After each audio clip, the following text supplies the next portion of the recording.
Hello everyone, hello. How is everyone going? How's everyone's day? I hope you're good, I hope you're well. Hello Zora, hello Grim, hello Junie, hello Egg, hello Floozy, hello Fox, hello Frog, hello Lizzie, hello Kuji, hello Kitsune, and hello Snake and Junie as well. I think I've got everyone, but how's everyone's day? How's everyone going? Hello Demore, I hope you're well, thank you for the pets. Yeah, how's everything going? Turn down the music a little bit.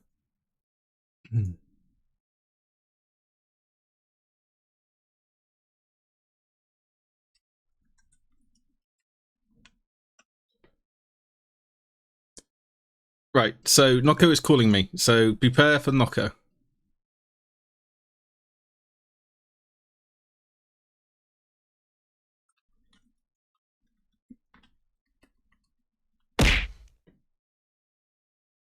Nocco is calling. Bonsoir. Hello. I don't hear you. Ah, okay. There you go. Ah. There he is. What you doing? It's me. Oh, I'm on your face again. Yay. Hell yeah. Okay, let me just put your burb at a better place. You are right on my face. Yep. Rude. Hey, some people will be happy. There we go. I'm putting you on your perch. There you go. Just over there. I am perched. I am ready. There it is. Wonderful. Okay, let me invite you on Twitch as well. Wait. Okay, so how do we do this actually? I can knock on you if you want. It'll send you like a little thing to be like, hello. He's poking you. Wait, okay. Too late. I'm too fast. It's not come up yet. Up. Oh, there you go. I'm just muting myself over there and share the chat. Oh, it's probably the smoothest ever I've done anyone as a knock. It was so fast. It was so just, no problem. Just done. Slipped in, done. There it is. Took like 10 seconds. We are professional streamers, guys. Oh, well, one of us is. And it's not me. There it is. Okay, I don't see the chat yet on my OBS, but it should be fine. It should be alrighty. Okay, I see it. Oh, there you go. You may have seen just Kitsune immediately. There we go. We got sussy messages instantly. I don't know about this reputation about me being sus. It's just one stream with one group of people, and I'm now viewed as being sus. It's too late. It is done. True. But okay, so you are just brand new. I mean, you did play Guild Wars 2 some time ago, right? Nope. Never? Nope, never. I am a fresh baby. Oh, a baby sprout. Okay, interesting. So what race are you gonna make? And I'm choosing between Norn and human because I'm John Boring Man. Just, yeah. So human because, you know, the indomitable human spirit. Or Norn because it's, from what I can tell, just bigger human. Yeah, it's exactly that. It's just big humans. Do I want to be tall or small, basically? Tyler, I've already said I do want to do World Classic with you at some point. Little bitch. I kind of want to be small. Not too small. Go Azura. Azura. So I'm gonna put some funky music. There we go. Up. What classic is meh? Fight. Now I'm trying to figure out if I want to be a ranger or a necromancer. I can give you some tips for the classes, because most of the time you can play anything and everything with every job. But some jobs, I would call them jobs, because I know like we have mostly Final Fantasy enjoyers in chat. Yes, so jobs, who are mad at me. You get the idea. Actually, classes are like the core jobs of Guild Wars 2. So when it's a bit more like class, and then you get like how to say, it's elite specialization. It's basically the job. So it's kind of the same as in 14. When you start as a class, it's like kind of a boring class, you know, like a core class, and then you get a fancy crystal, and it becomes a job. Then you eat the crystal. In Guild Wars 2, you start as a class, you will be ranger, but then you will eventually unlock an elite specialization. That's your job, and you have for each class. At the moment, you have 4, and they might add like a 5th one, maybe a 6th one. So it's like a huge upgrade to to your core class, and it makes it better. Ranger basically can become a druid. It's like a very, very functional healer. Druids are very prized, like in raids. It does work in Fractal. It's not like the best healer for Fractals, but it's like Fractals also. This is like dungeons. I say Fractals, it's dungeons. It's the same thing. So it's like kind of an end game thing. Fractals at very high level, you can farm them daily, and it's extremely valuable. You will get like tons of gold, tons of actually good rewards while doing this. So it's something you're gonna do a lot if you play the game like long term. Raids as well. Yeah. So Druid is fine. It's very good. It's also surprisingly extremely good in PvP. It's basically a tank build, and it's like you harass your enemies and they cannot kill you and they are mad, and you stun them a lot. So it's good. You can play Soul Beast, which is very fun. So you have a pet with you. You can merge with your pet. Hold on, not in the way you think. I know you. No. But I don't want to play anymore if it's not the way I want it to be. But basically, the pet transforms itself in some sort of spirit and merge with you, and you become part of your pet, so you can use certain skills. So if you have a bear, for example, and you merge, you don't have a pet anymore. At that point, you have like some sort of weird aura around you, but your character can fight as it is a bear. So you can like, do like, you can throw like bear claws around, and you are very bulky and stuff. If you merge with a bird, maybe you will have like a huge leap, for example, and you can like dive super far away, or like you will have super speed or something like that. So it's very cool. Lots of fun interactions with it. It's mostly a DPS class. When you play like Soul Beast, you want the big damage, while Druid is more like a support thing. You can also be a Gale Shot, which is basically playing like what's his name? The elf in Lord of the Rings. Legolas? Yeah, it's basically Legolas. Like huge bow, huge range, and you go pew pew pew pew pew from range. It's basically a full spec dedicated to full range, and you do like lots of damage from distance. So very good if you like that typical like ranger fantasy. Then you also have, which are the other ones? I forgot. I didn't play ranger in a while, like in a long while. I forgot which one is the last one. Wait, what is it? I'm gonna double check. I do have a ranger. I just need to check. Wait, does the engineer have a gun? Oh yeah, of course. That may change things. You can play guns with nearly everything. Like if you're a thief, you have guns. If you are a warrior, you can play with guns. I mean, on thief, you can be a sniper and have like a rifle, for example. So you can use guns with necromancer, and you shoot deadly, weird necro thingy bullets. Yeah. Like magical green bullets. It's actually extremely powerful. Yeah. So the weapons, it's very much nothing like in 14, where you have like one weapon for each class. If you play mage, you have a staff, and you shut up, you play staff. Is it more like WoW, where you're set to certain weapons per class? Exactly. So you cannot use all weapon on all the classes, but it's... You have a set like 5 or 6 per class you can use. Yeah, it's kind of like that. Necromancer is fun. As a Reaper spec, it reminds me a mix of Dark Knight and Reaper in 14, at least for me. Yeah, Maria is actually starting the game since not long ago, actually. She's pretty advanced now. She just finished the first expansion.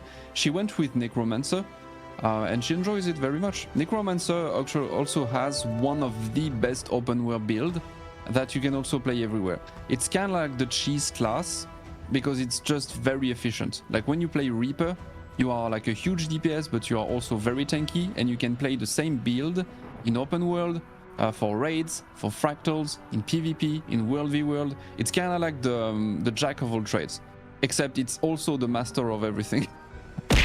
So it's not like the best build in the game, but it's like S tier for nearly everything.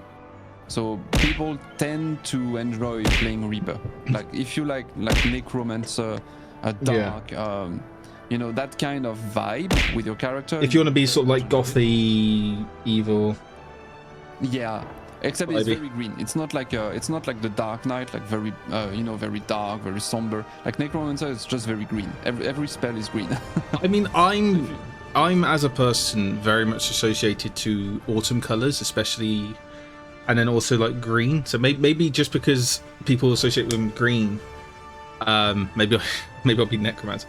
I think I'm between Ranger and Necromancer. I think I'm leaning more towards Ranger because I am basing this purely on the fact I used to love playing WoW as a Ranger. I used to play WoW as a Ranger, a Priest, a Paladin, or a Death Knight, and I think Ranger, just having a little pet and letting my little pet go bite someone's leg as I shoot it, kind of fun. Just simple vibes. Mm-hmm.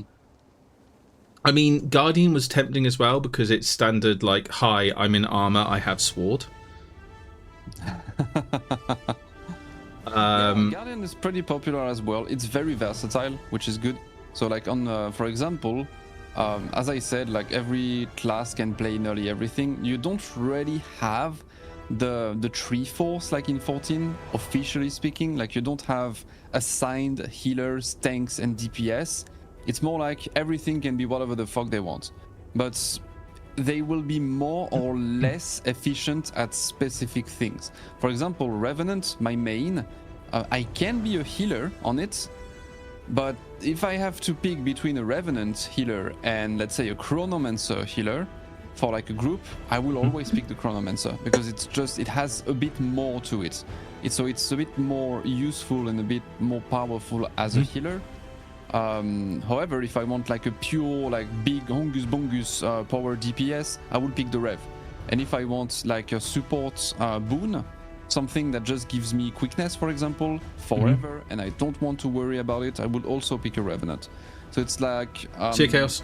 Usually the trifecta in this game is like you have just the basic DPS classes. I would say builds. You have the DPS builds. You have the support boon builds, because boons are a very important part of the design of the game. Okay. And you have the healers. But everything can be everything. Boons, it's basically like you would do a spell and it would give, let's say, something called quickness to everyone around you for like 6 seconds or something like that. Yeah. When you have quickness, you basically unga bunga 50% faster. And there are certain builds that are like dedicated to this. So for example, on Revenant, there is like a passive trait that does like, I'm trying to show on my screen at the same time so you can see. Yeah, let me have a look. Yes. See these at the bottom? Wait, I'm gonna do this so you can see better. Up. These little things, green, yellow things at the bottom. Yeah. These are the boons. And usually a good group wants to have a shit ton of boons. So you have like classes dedicated to giving boons. They do a bit less DPS because they focus on the support aspect as well. But this is something you can do. And usually people want to have quickness, they want to have regen, fury, swiftness, might. So it's a bunch of things that make them stronger. And it's like very much like meta. So you don't have tanks basically in this game. Instead of having like DPS, healer, tanks, you have DPS, support, boon, DPS, and healers. Because you don't have like one specific character on which the boss will focus. Except in some niche encounters, like you do have some raids and stuff where you can be a tank, but it's very much a niche thing. So you would have like a very specific set of armor dedicated to that boss, and it's niche. It's not something you can apply to the whole game. Yeah. So don't worry about it. So you have healer, DPS, support, DPS. Yeah. Okay. And that's it. So and then boon, sorry. So boon is what? Like the leader or? So Boon would be like it's basically like some sort of like support class. Okay. But like if you hesitate between Necromancer and Ranger, you can do both with like this is two very good classes anyway. So I would say just go with the one that makes you vibe the most.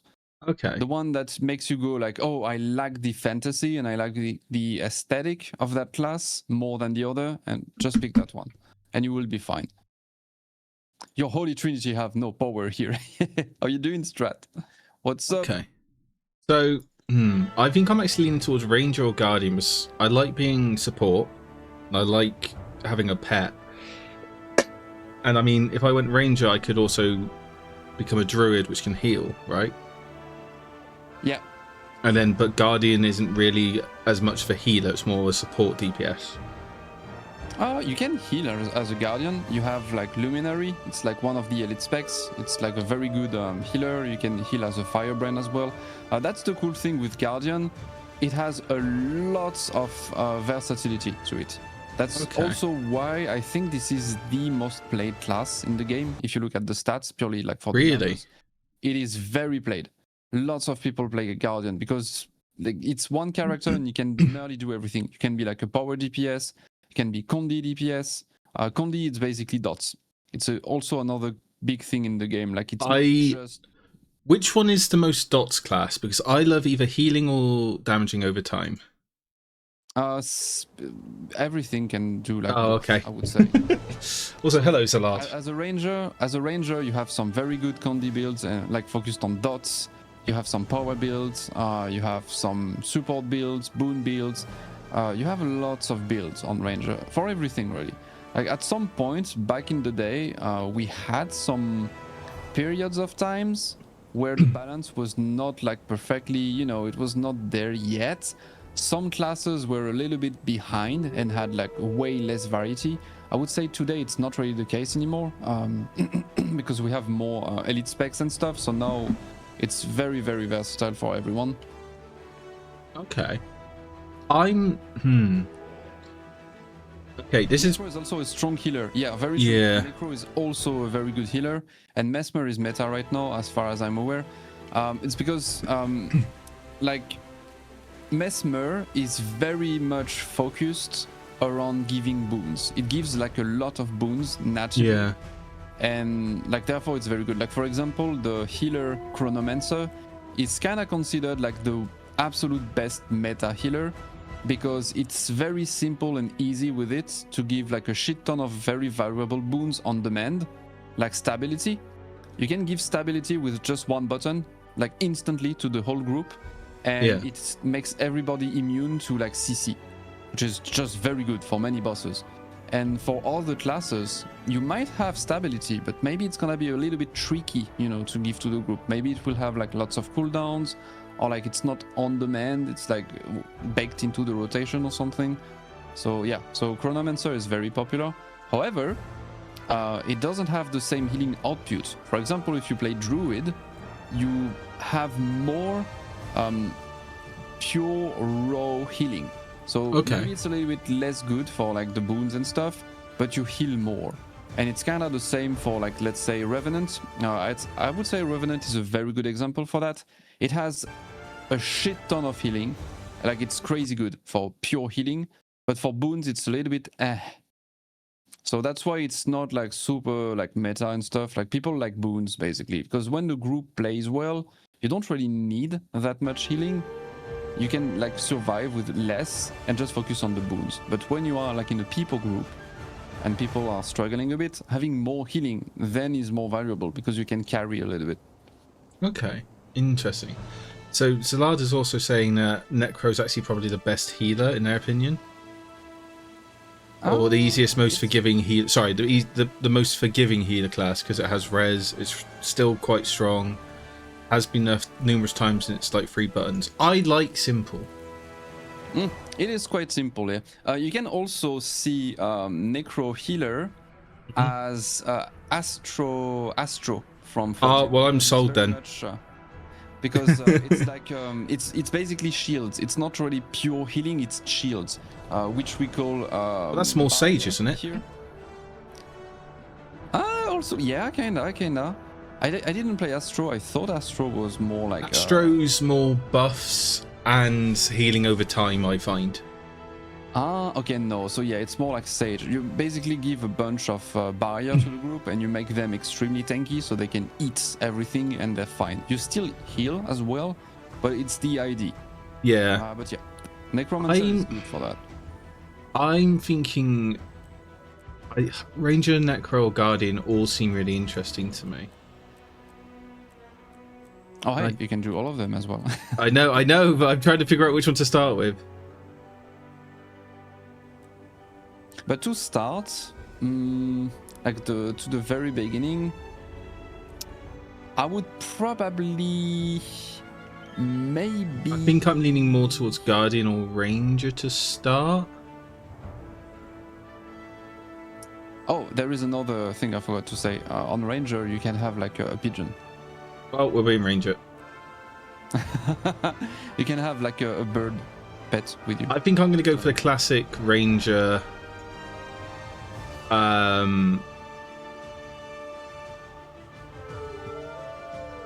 Yeah.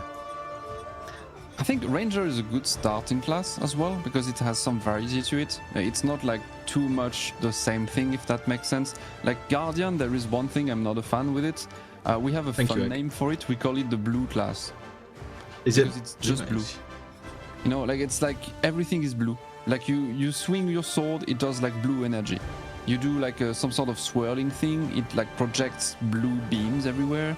You do a spell, it's blue. You do like a bubble to protect your friend, it's a blue bubble.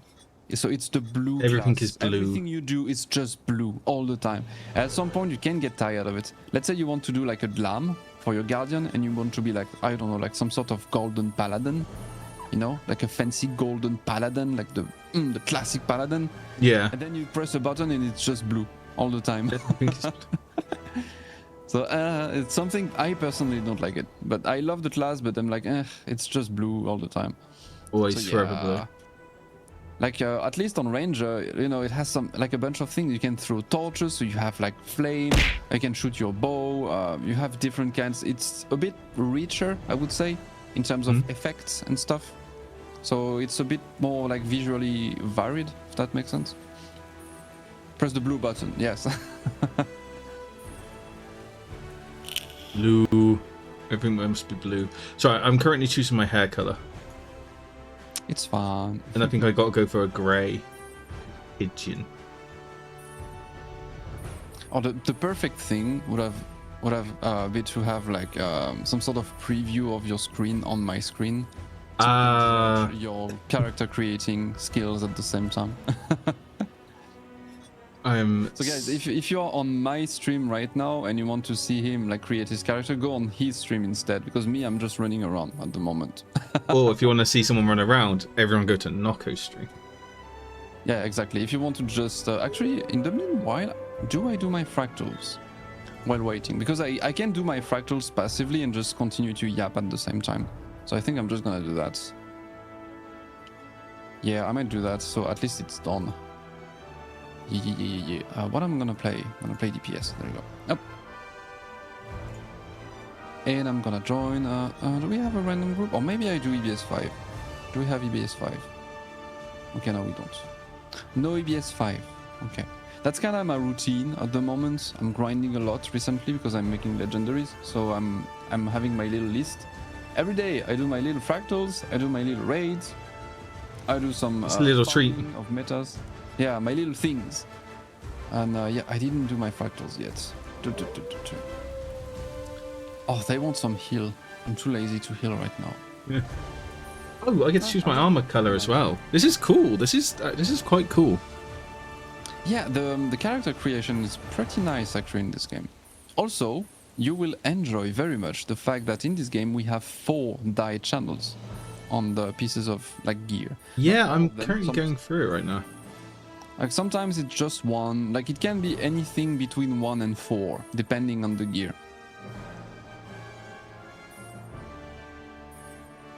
But it's nice. Like when you make your lambs and stuff. I'm a bad Guild Wars 2 player, as I've not done my fractals since you guided me through some. Maya, go there. Okay, look at me. Maya, look at me.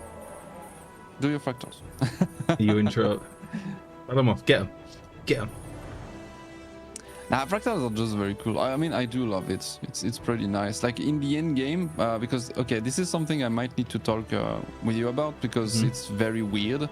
It's an horizontal MMO. It's not a vertical one.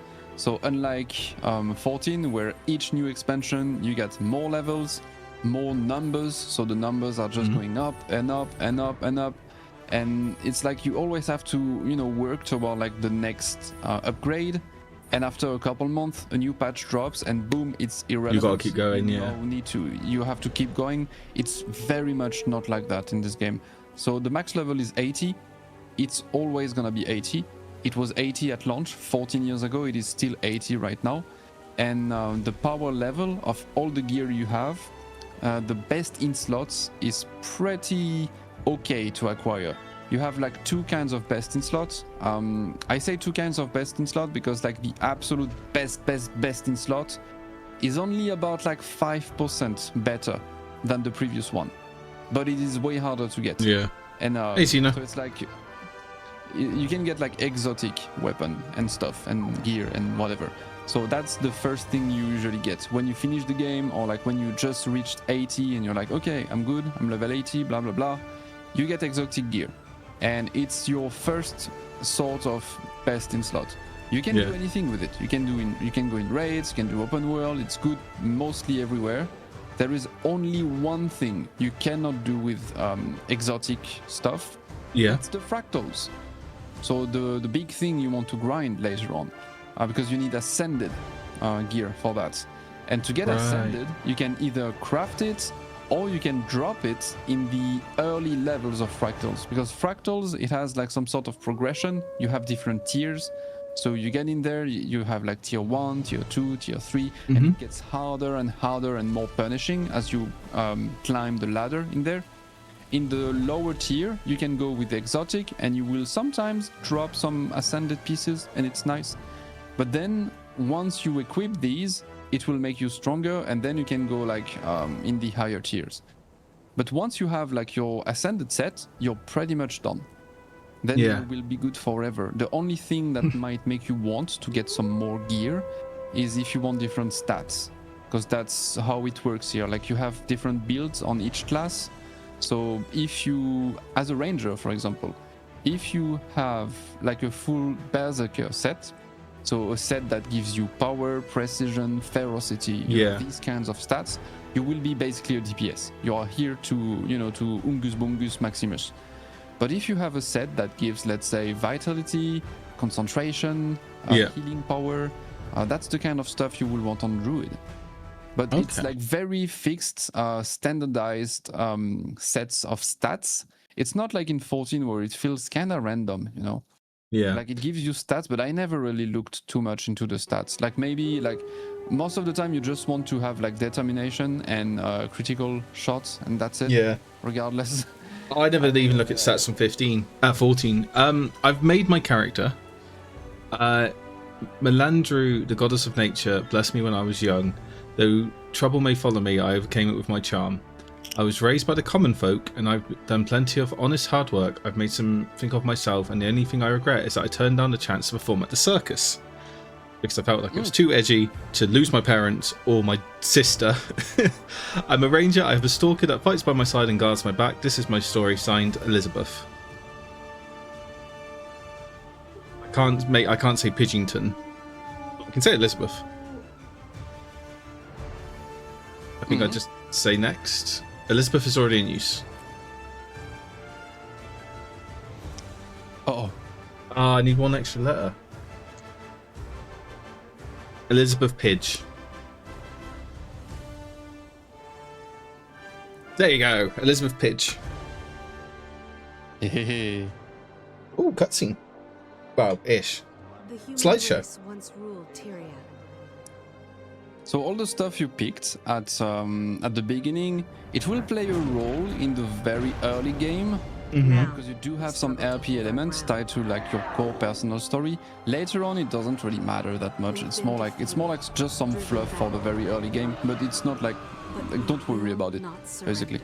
Yeah. And Lizzie, I'm not sure if you knew this from not seeing me much play many video games, but if I play a female character, generally the username I will give it is Elizabeth Pidgeington. So when you see me play 14, you'll see Elizabeth Pidgeington there. Or Piper Pidgeington, which is my Benoit.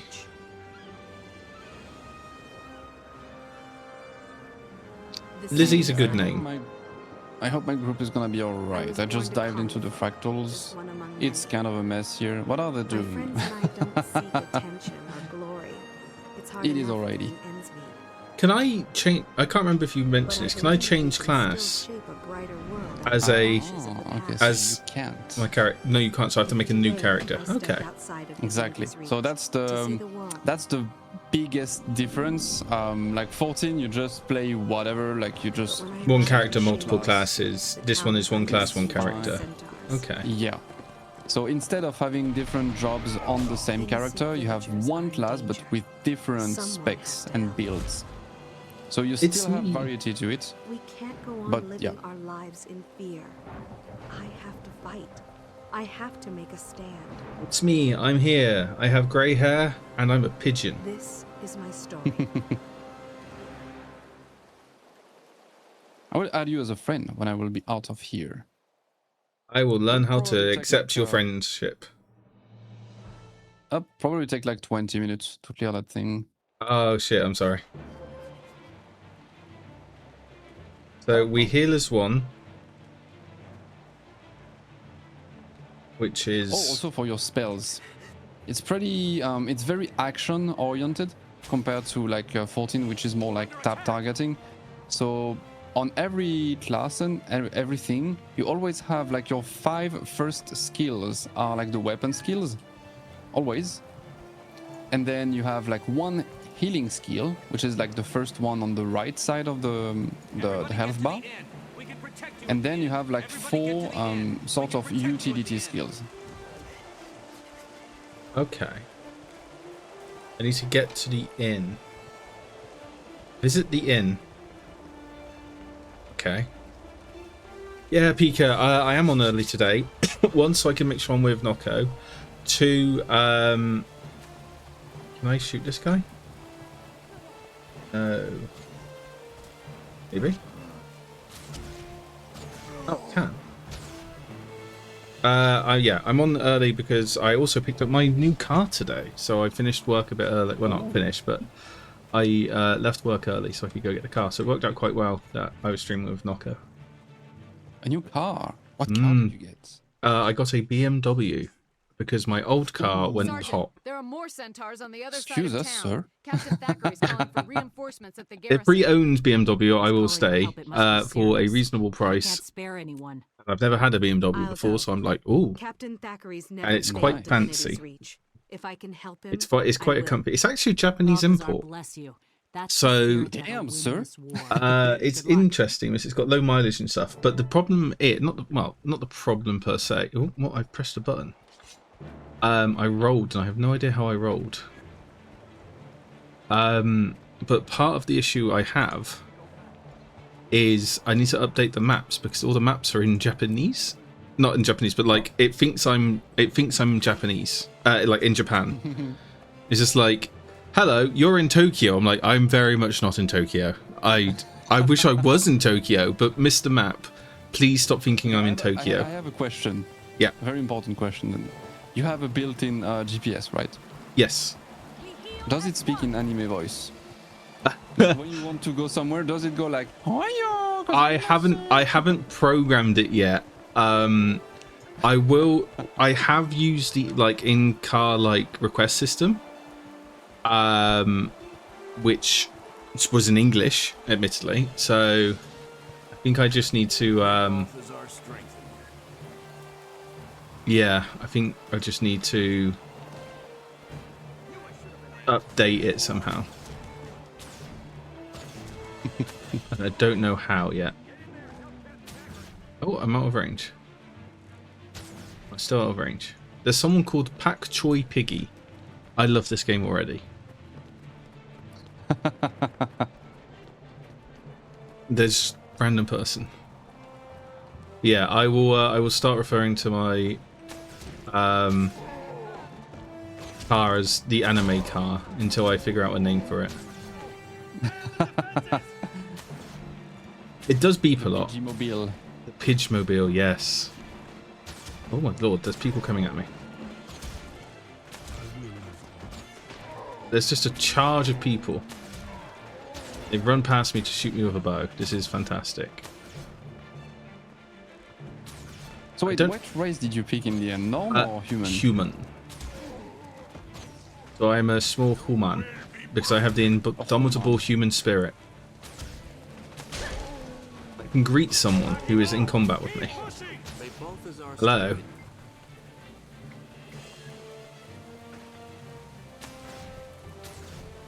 Oh, this person with a gun. I assume they must be an engineer. Mm-hmm. Engineers are pretty fine. It's just they have a revolver. To play. I'm shooting a bow at this enemy, and this person's pulled out a gun. Oh, cutscene. There's a big skeleton. Engineers are pretty strong. It's just, I find it very hard to play because like you have so many buttons to press. It's very spammy. It's a very, very spammy class. Oh. But it's quite fun. Oh, I must kill this elemental. Oh god, a guy just got nailed next to me. Oh, this is interesting.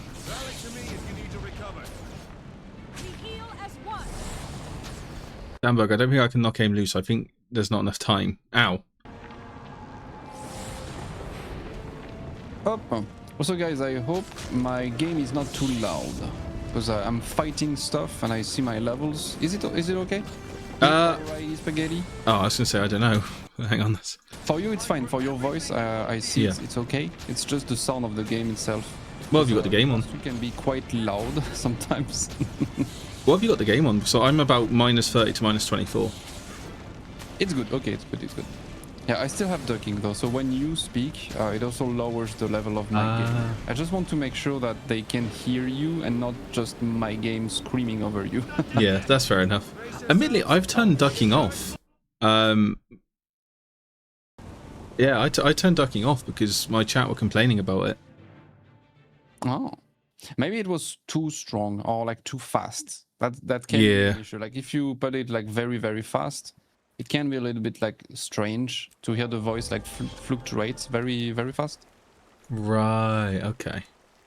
I can join an adventuring guild? Ah, it's like an anime.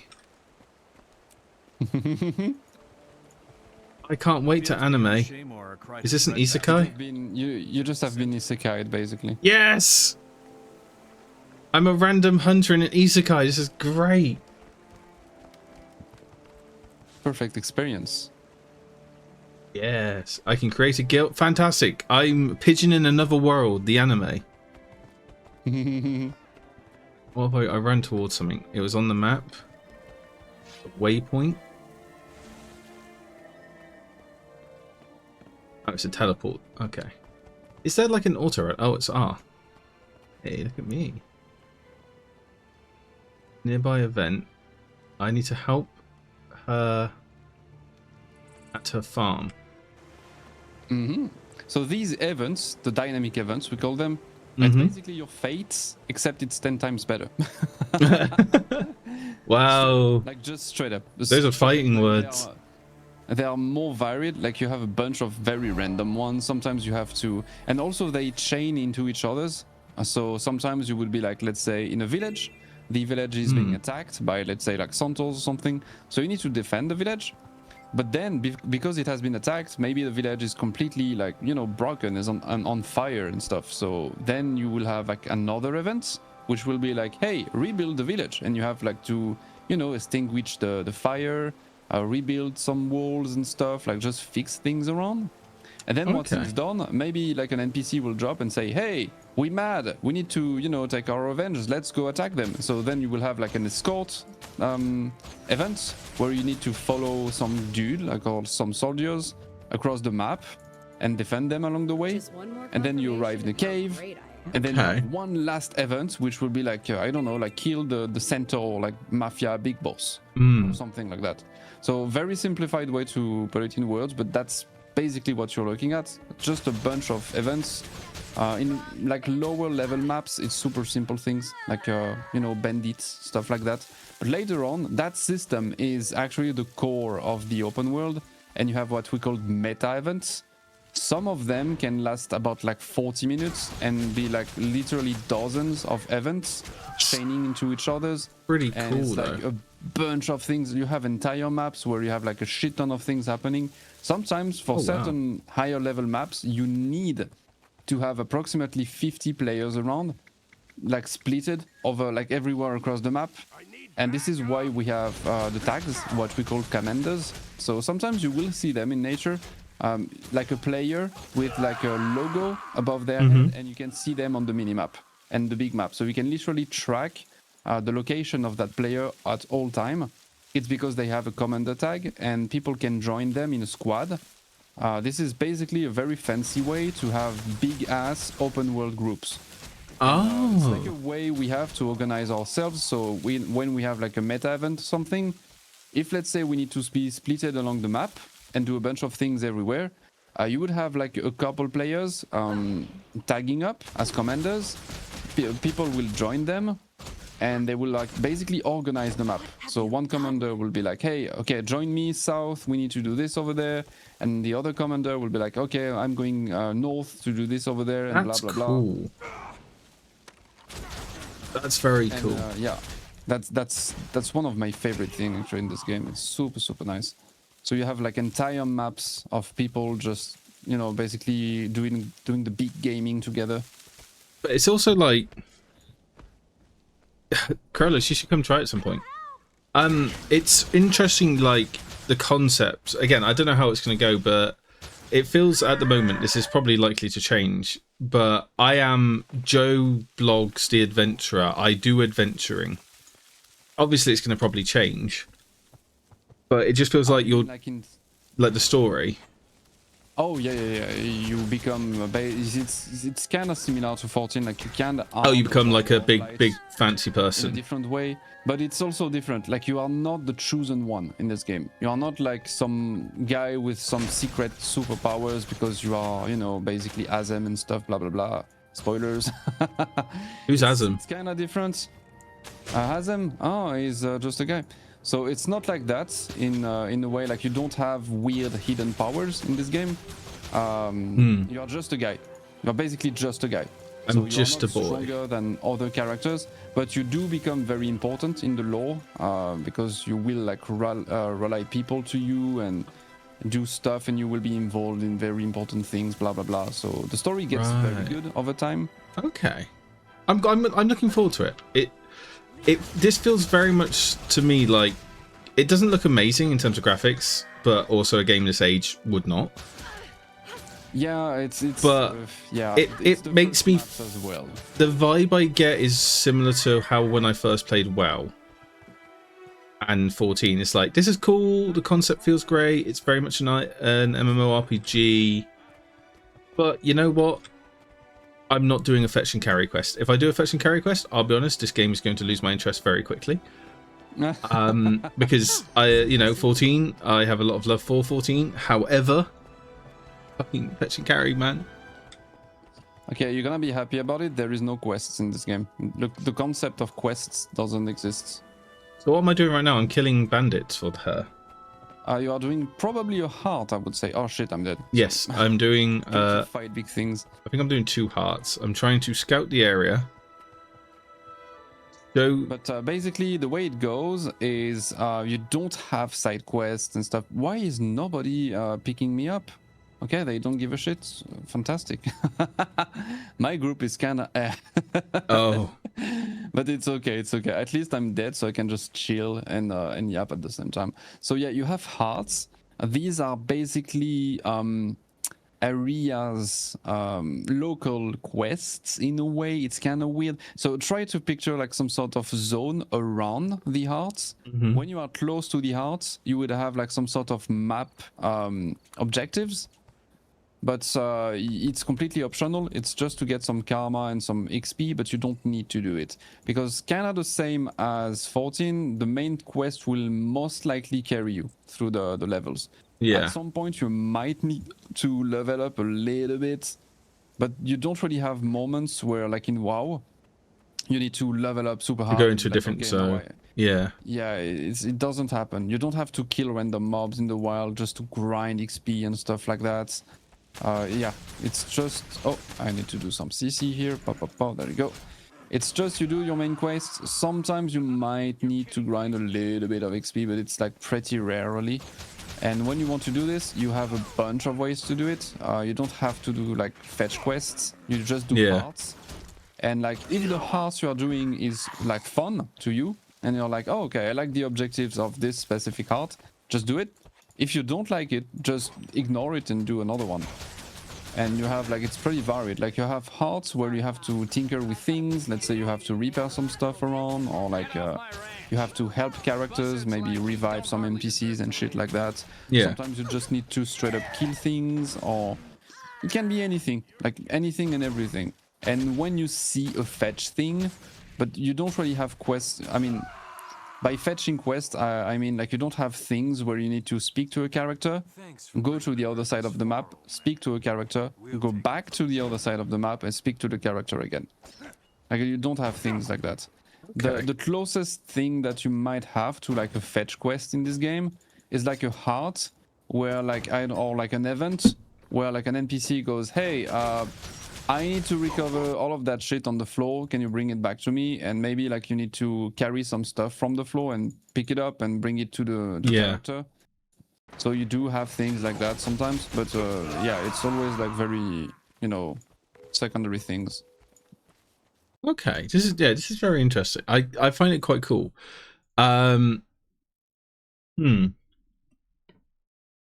And even exploring around the world, finding new areas, give XP. Yeah, so just exploring on itself gives a shit ton of XP. And you can literally just level up by running around.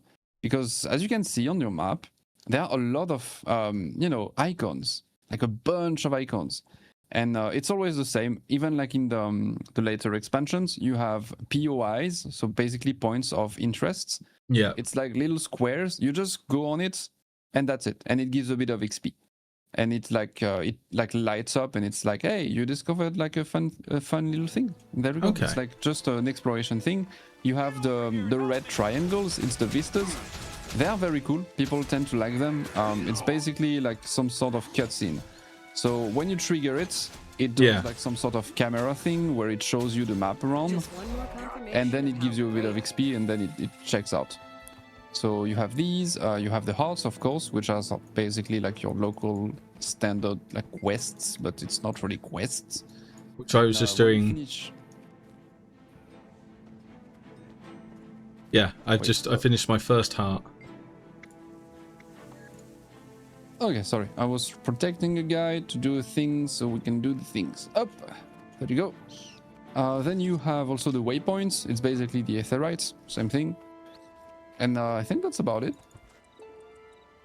So yeah, just exploring the map will make you level up by default. Oh, I can choose what armor I get.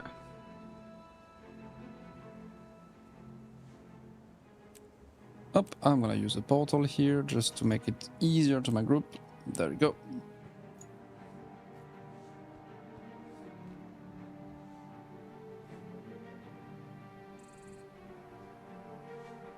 Is it the last one? Oh, it's actually the last one. Nice. I should be out pretty soon, actually. Up! I'm gonna put my portal here. Up, there you go. Come on, guys. Easy. Oh, shit. I didn't pick it up. Oh, this is all level 5.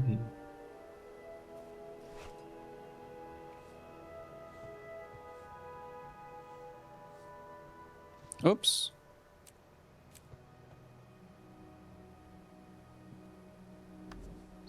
And hope you like jump puzzles, because if you can't fly, you might need to jump. Oh, yeah, it happens. Like, there are a lot of jumping puzzles in this game. There is a reason for that. Guild Wars 1 didn't have a jump button. You couldn't jump in Guild Wars 1. Oh. So when they added the jumps, in Guild Wars 2, I think they got a little bit excited about it. See what I mean? Oh, so they're just like, we must do everything. So yeah, we must do things with it. You can jump now. So they added like a bunch of jumping puzzles, though it's pretty simple.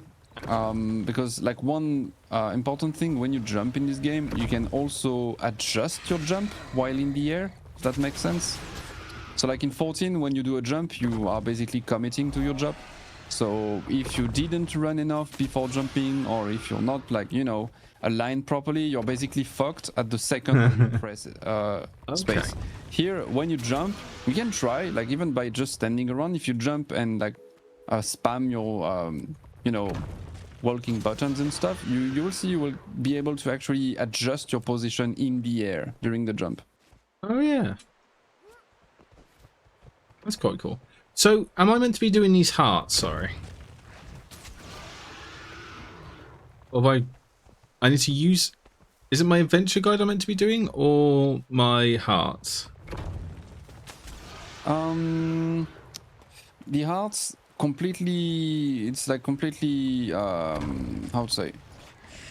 You don't have to do them. So, if you want to do one, do it, but you don't have to do it. Oh, I'm on like my second.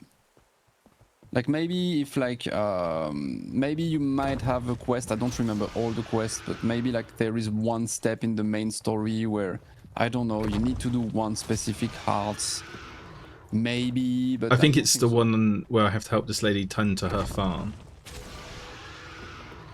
I think. But yeah, as long as it's not the green thing, you don't need to do it.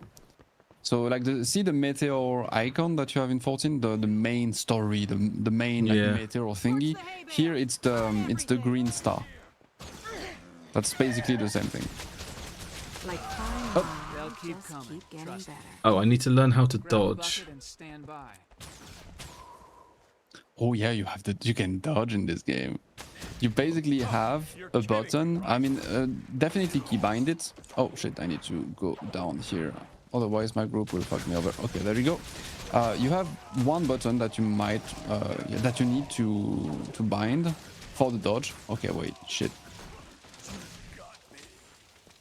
Okay, come here. Up. I need to bait a boss on like on the circle. Did they use the thing? I think they did. They do it? Yeah, I think they done it. Okay. Sorry. Up. Ugh. So yeah, you can dodge. Sorry about that. That's right. It's basically an invuln. When you do a dodge, regardless of what happens, it's instantly like it's literally a dodge. So you can completely skip some mechanics on boss and stuff, but it becomes very important to manage your dodge as well, and be careful to not like spam it too much. Ooh, okay, big damage. There we go. Please. Let's kill the boss. I want to get out. Level 3. Nice. I'm level 4. I'm level 5. I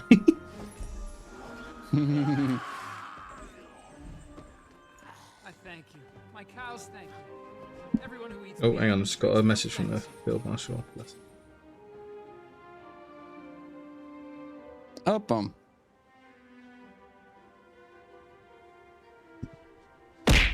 Ow. Hey, Junie. Right, I will carry on now to go learn how to dodge. Because I think that's the main quest. Up. All right. I'm just quitting my group. There you go. And I'm gonna find you in the wild. Let's find the pigeon. Oh, I got a level back. Ow. Is there like an auto equip button where I can put on the best equipment? Nah, you don't have that, unfortunately. Oh, I'm an idiot. I didn't realise. Oh. Full armor, which I can't wear. Uh-oh.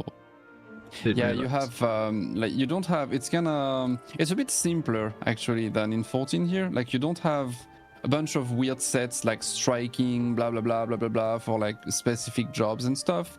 You have 3 kinds of sets, light, medium, heavy, there you go. It's always gonna be medium armor. That's it. Right. You can ignore every other types of armor. See you, Dumbo. Okay, I get you. Gonna want to prioritize Prioritize using that like using an emote. Oh. Dodge. Ow. Pressing V. Oh, I see. Or double tapping the movement key. Ah. I see. Interesting. I want to prioritize that, like using an emote, and if you just heal despite not having health, you'll get huge XP. Okay. So do I go do this big orange circle now? Is that what I do? If you want. That's funny because that's like one thing I noticed with all the new players in the game. It's like you are out in the wild doing your, your main quest, the main story, and then it's like, oh, what's this over there?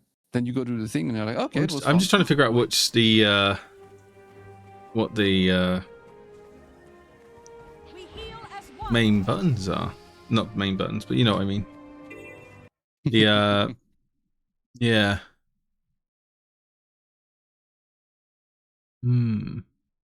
Up. Okay, so where are you? You should be over there in Queensdale. Yes. You did the thing at the farm, so that was this. You should be. Are you at the heart at the moment? I'm at the orange heart, or near to it. Orchard waypoint. Oh, it's gonna teleport. Maybe not. I'm gonna try to guess. I think you should be over there. Commander Sally McStabbington. I've done 2 hearts. Maybe I need to do another. You don't unlock personal story main quest until level 10. You just get chapters every 10 or so levels. Okay. Oh, I can pet management. We are on the same map because we see the same tag. I'm just gonna do this. Okay. Wait.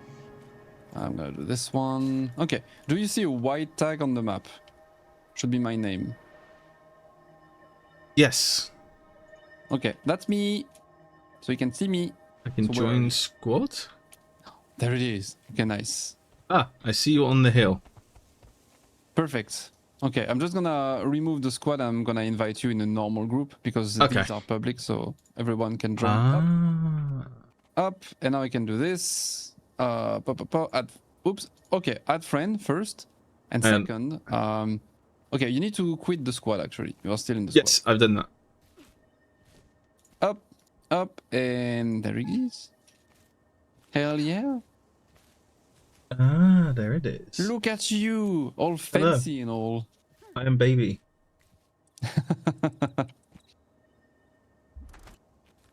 So what class do you play? Not Reaper. Revenant, right? Yeah.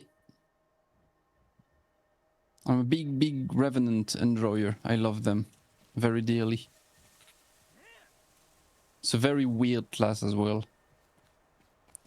Bless you. And pretty practical. When you play with people around, you can do this. What does that do? And look at your boons.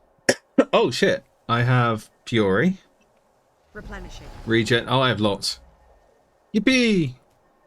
So just existing and being nearby by doing nothing, you get boons, which is very good. Well, I'm going to name this pet after my original WoW pet. Its name is Tiddles. Tiddles. Yes. Oh. He's very cute. He attacks things because I want him to. Like He's Murder danger. Cat. So this is, I need to, shiny red apples. Oh no, shiny white apples. So okay, oh yeah, this is basically like a world event. So the color for the colors, everything works in colors basically. Orange, it's gonna be events. If you don't have any circle or anything and it's just the heart, then it's just the heart. Green is gonna be the main story, and that's about it really. Okay. Ooh, spiders. That's a big spider. But yeah, that's pretty much the flow of things. Running around, doing a bunch of random crap, and doing your main story. So basically, you can just go tunnel vision and just focus on the main story and do nothing else, and just like zoom Yeah. for the main story. or you can just focus on doing whatever and just explore and immerse yourself in the world and just enjoy running around and leveling. There are some like level steps in the main story, so if you just do only the main story, I believe sometimes it might say like, hey, you need to be level 40 now. What's my emote? Yeah. What's the emote button?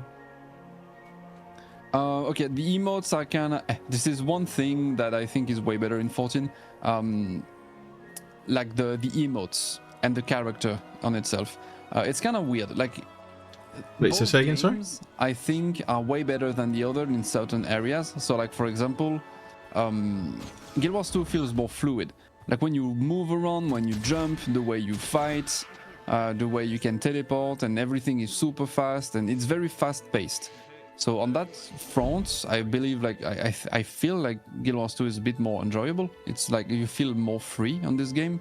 And also when you zoom out and you look at the map is way prettier in my opinion. But it might be just personal taste. But just look at the city from distance, like holy shit, it looks good. Yeah. However, anytime you zoom in, so if you look at characters from like very close, I think they look way better in 14, for example. I prefer the characters. So when you zoom very close to things, I feel like 14 is like better. But when you zoom out, I feel like Guild Wars 2 is better. And you have like way more emotes and stuff on 14, so, so your character feels a bit more alive. Here, your character kind of feels like an MMO character. Where, like in 14, it feels like actually like a human being. If that makes sense. Like it feels more alive. Okay. I've got a load of stuff to say. Is there a way to put a, like the auto-equip the best armor? I don't think there is. I don't remember. It's been a while. But I don't think there is like an auto-equip. You kind of have to just see what the numbers got on. So it's kind of like when you press H and you go like on your menu with all your gear and stuff.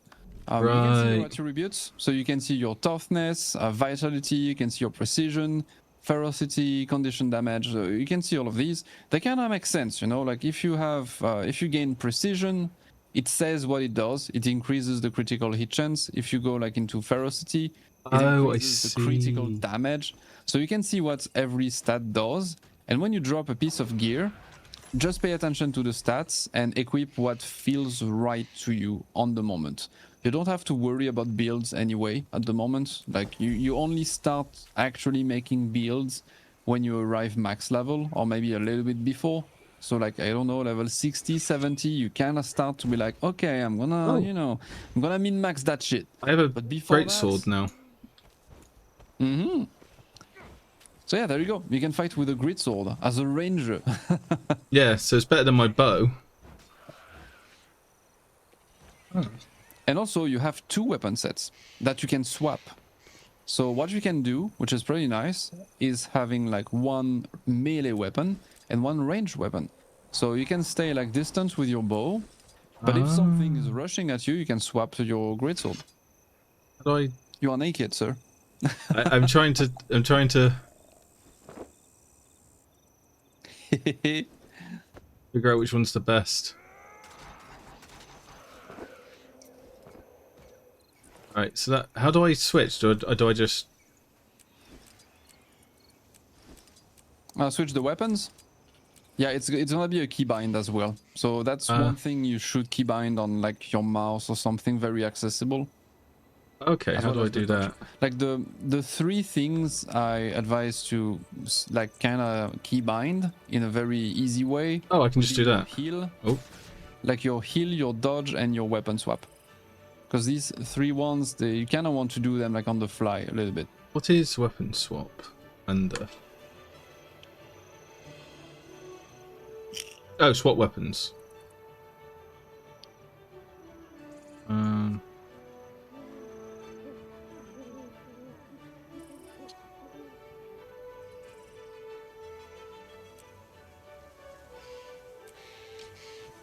So how do I set it? Oh.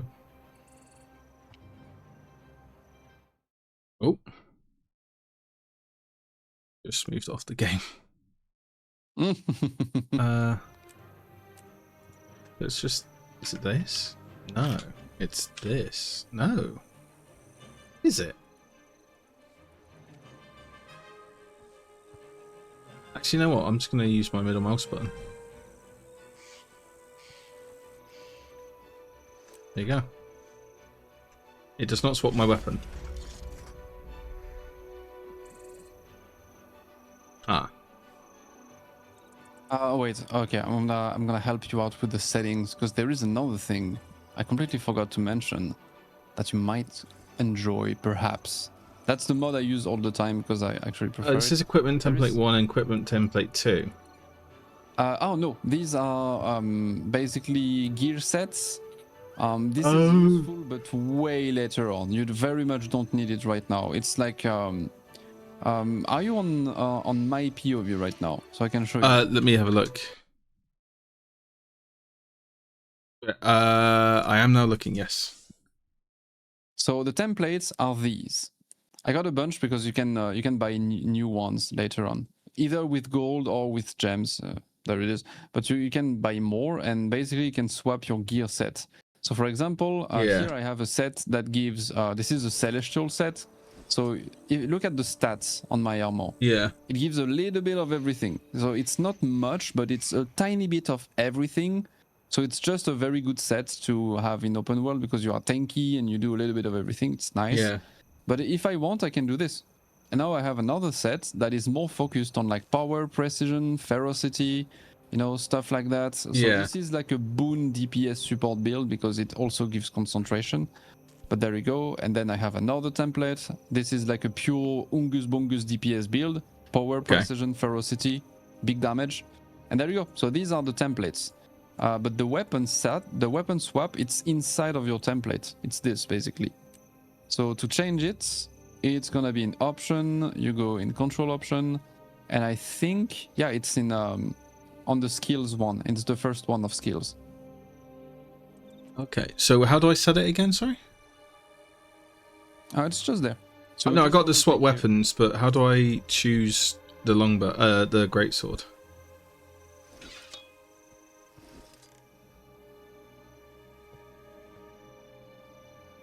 I got the swap weapons set up, but how do I set which weapon I want it to be swapped with? Oh, it's just when you equip them here. So like basically you have like 4 weapon slots, like 1 and 2, in your inside of your. Oh, templates. I can't do it until level 10. Okay, never mind. I forgot about that. That was you were confused. Okay. That's why you were a little bit confused. I will try out my sword for a bit then. Okay, so yeah, once you will have unlocked it, you basically put all your weapons that you want to play with here, and you can swap between the 2 sets, and that's it. And another cool thing you can do, within the option, if you go into the camera section, you have something that is called toggle action camera. Maybe you will like it. I would suggest to try because it's basically an option that transforms the game into basically an FPS. So I don't like playing SP. I don't like FPS in MMOs. Weirdly, I'm weird like that. Floss, the Floss Magus. Hello, Floss. Oh, how you doing? What's up? Hello, everyone. My name is. Oh. I pressed it too early, but there we go. How are you guys doing? How was the raid? How was the stream? I'm tired, guys. Sorry about it. Toxic old man, Yaoi, let's go. What the fuck? What? What do you mean? Floss always has the weirdest like raiding sentences. I don't know if that's weird. I think that's great. Don't worry about it. I can hear you say that as well. It's one of your punchlines. Don't worry about it. How you doing? What's up? We're playing Guild Wars 2 with Ben today. Hello. He's a people player. He's discovering Guild Wars 2. Look at him. I'm a baby. Killing some mobs and more. Why are you killing a bird? Bird on bird violence.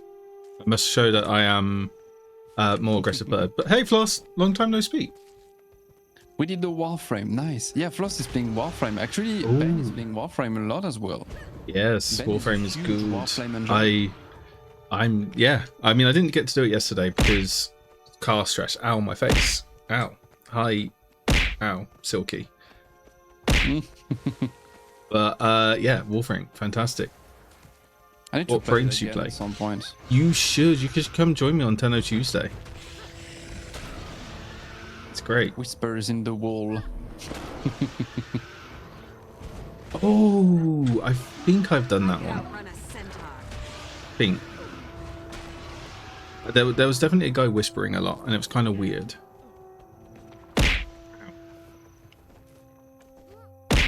I didn't see a bear. Oh. No, there's a chance when they're throwing crumbs and seed at me that a bear will hit me in the face. So everyone tries to get the bear, especially Silky. No. Rude. Ow. There's the bear. I'm a lurk and watch for now, so please have fun, you two. Thank you very much. Thank you. I could outrun Enjoy a the centaur. post-stream shenanigans and the food. And Enjoy the lurkies. relaxings. And see you later, alligator. I need to check traps for hostile creatures, break, drag, drake eggs, and kill drakes. Okay.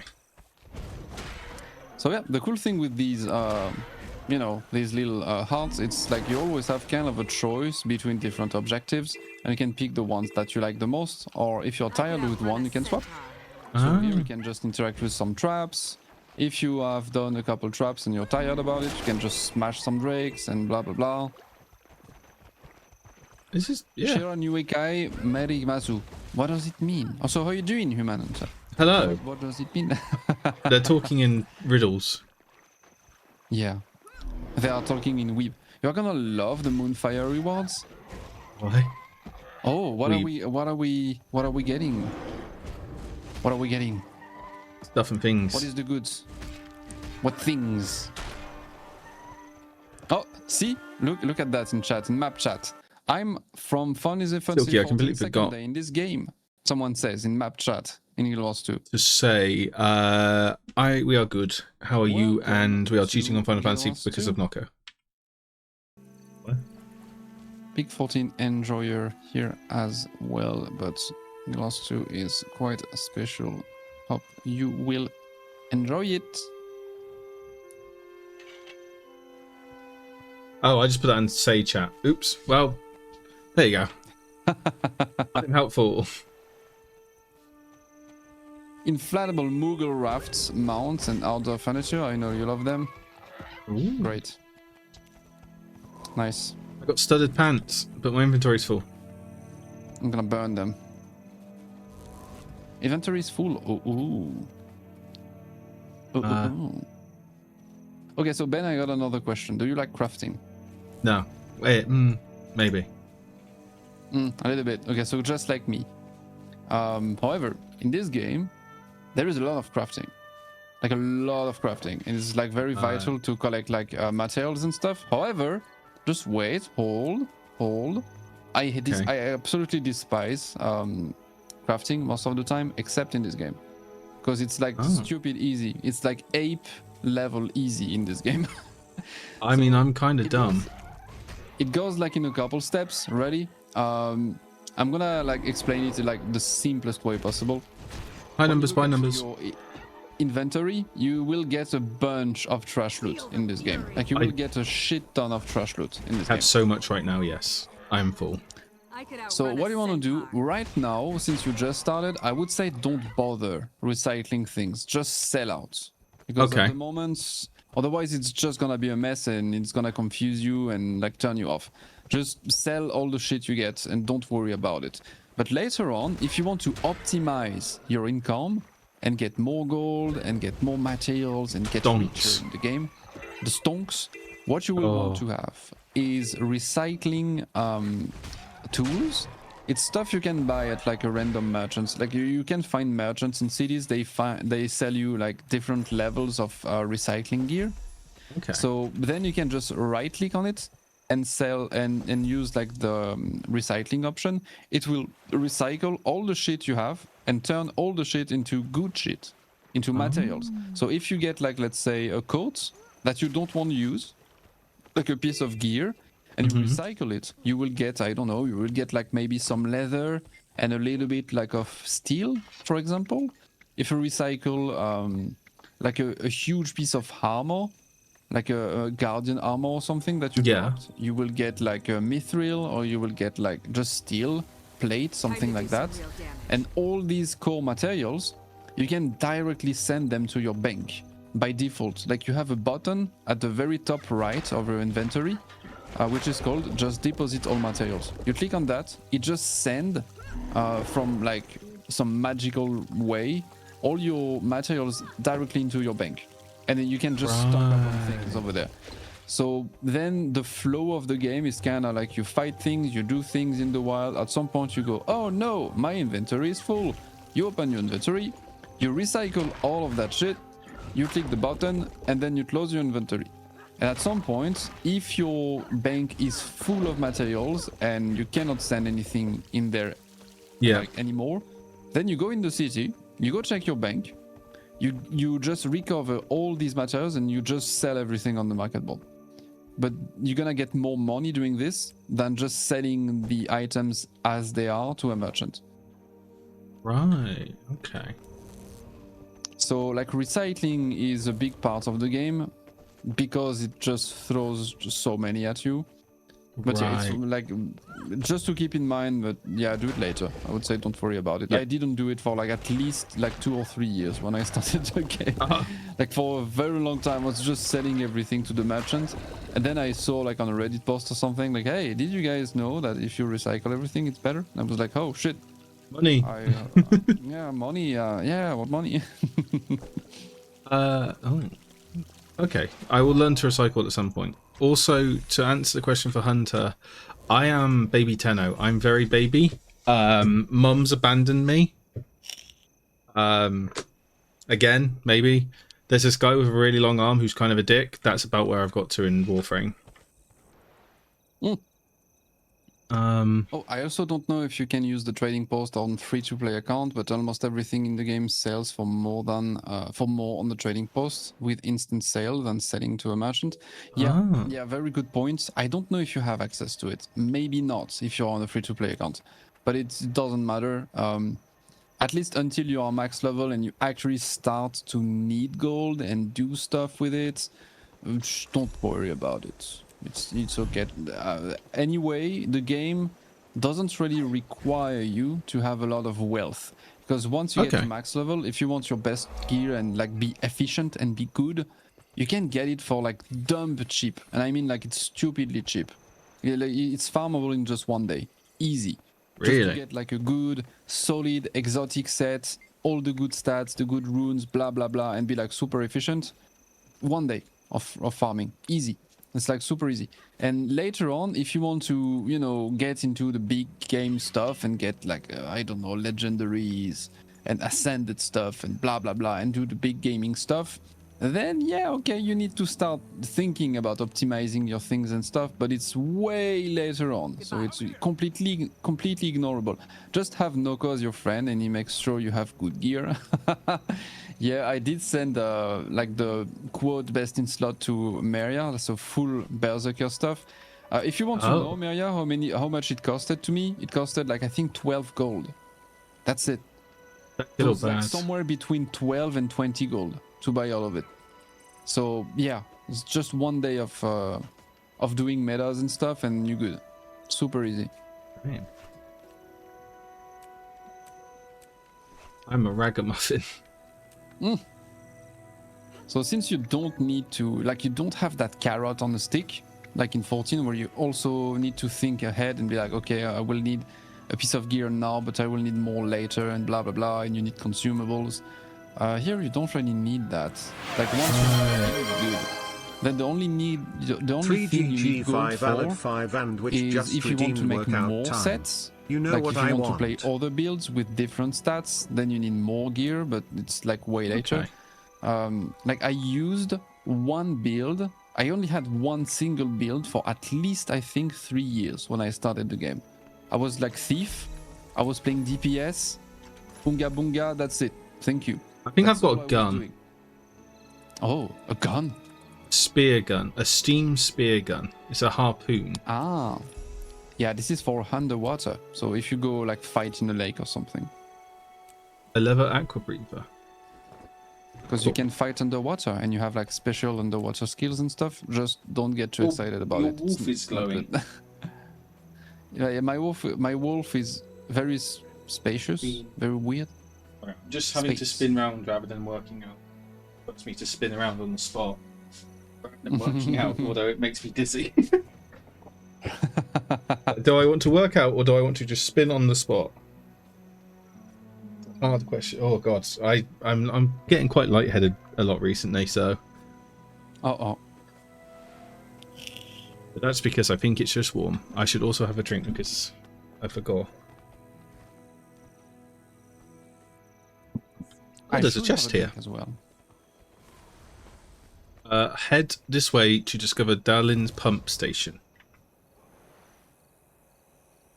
Okay. Nope. But yeah, I think I give you like a good rundown on like the basics. Yeah. I don't want to say too much, not like overload you with information. No, I get it. It's useful, but I'm like, cool. I'm getting to listen, like, learn about bits. Feel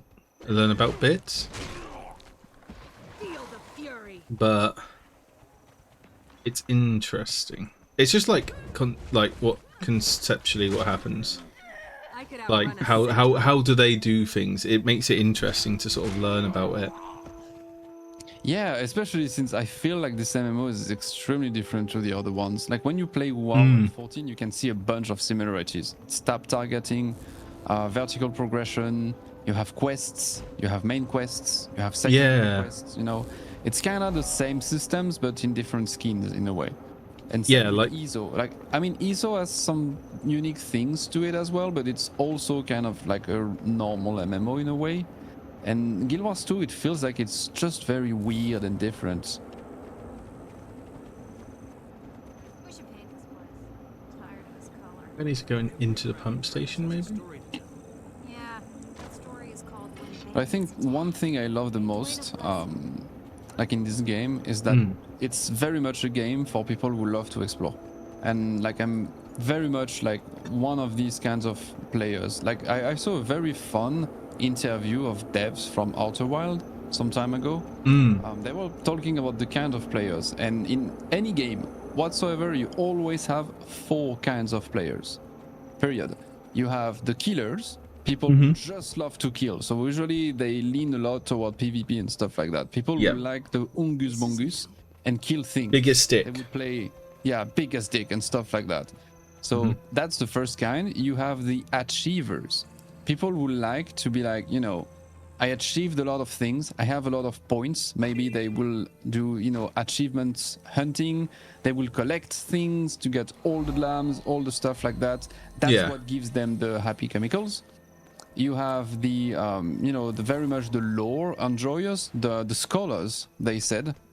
So people who love to just immerse themselves and read all the dialogues, get to know the NPCs and stuff, and love that kind of stuff.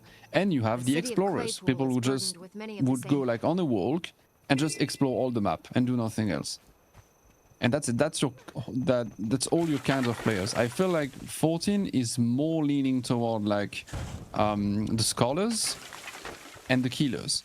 Because you have like lots of raids, you know, encounters. It's very much focused like on tab targeting combats, and you have like lots of lore. Like the story is very, very important in 14. This one, Guild Wars 2, I would say it's more like for like explorers and achievers mostly. Okay. Like you do have a very good story as well. One thing I love, the whole story is voiced from start to finish. Oh, here. Like, everything is voiced. This is amazing because like one thing I don't like, for example, in 14, you do a quest, you go talk to NPCs, you have to read and read and read and read, and all the NPCs, they are just standing there, you know, they are just immobile, standing here, and you read walls of text, and then the cutscene stops and you see them walk and disappear, and you have to go find them somewhere else, and you do the same thing again. And here it's more like you find NPCs, you talk to them, and boom, they just talk to you, and everything is voiced, and then they start moving, and you have to follow them, and maybe you even have to fight things while you follow them, and they continue to talk to you. It's very dynamic. It's very like everything happens very naturally. Everything happens for a reason, and yeah. And this game has amazing voice actors. Yeah, they have very good voice actors as well. So that's pretty neat. But like the writing on itself, I would give an edge to 14. Like I had some more powerful moments, I think, in 14, because it's more focused on like characters, where in Guild Wars 2 it's more focused on situations. It's more like it's a bit more epic in Guild Wars 2. Like you have big things happening and stuff. You do have some very fun and cool deeper character moments. Like you have some character depth, deaths and stuff like that. You have some very good emotional moments. But I would give some extra points for to 14 for that. Okay.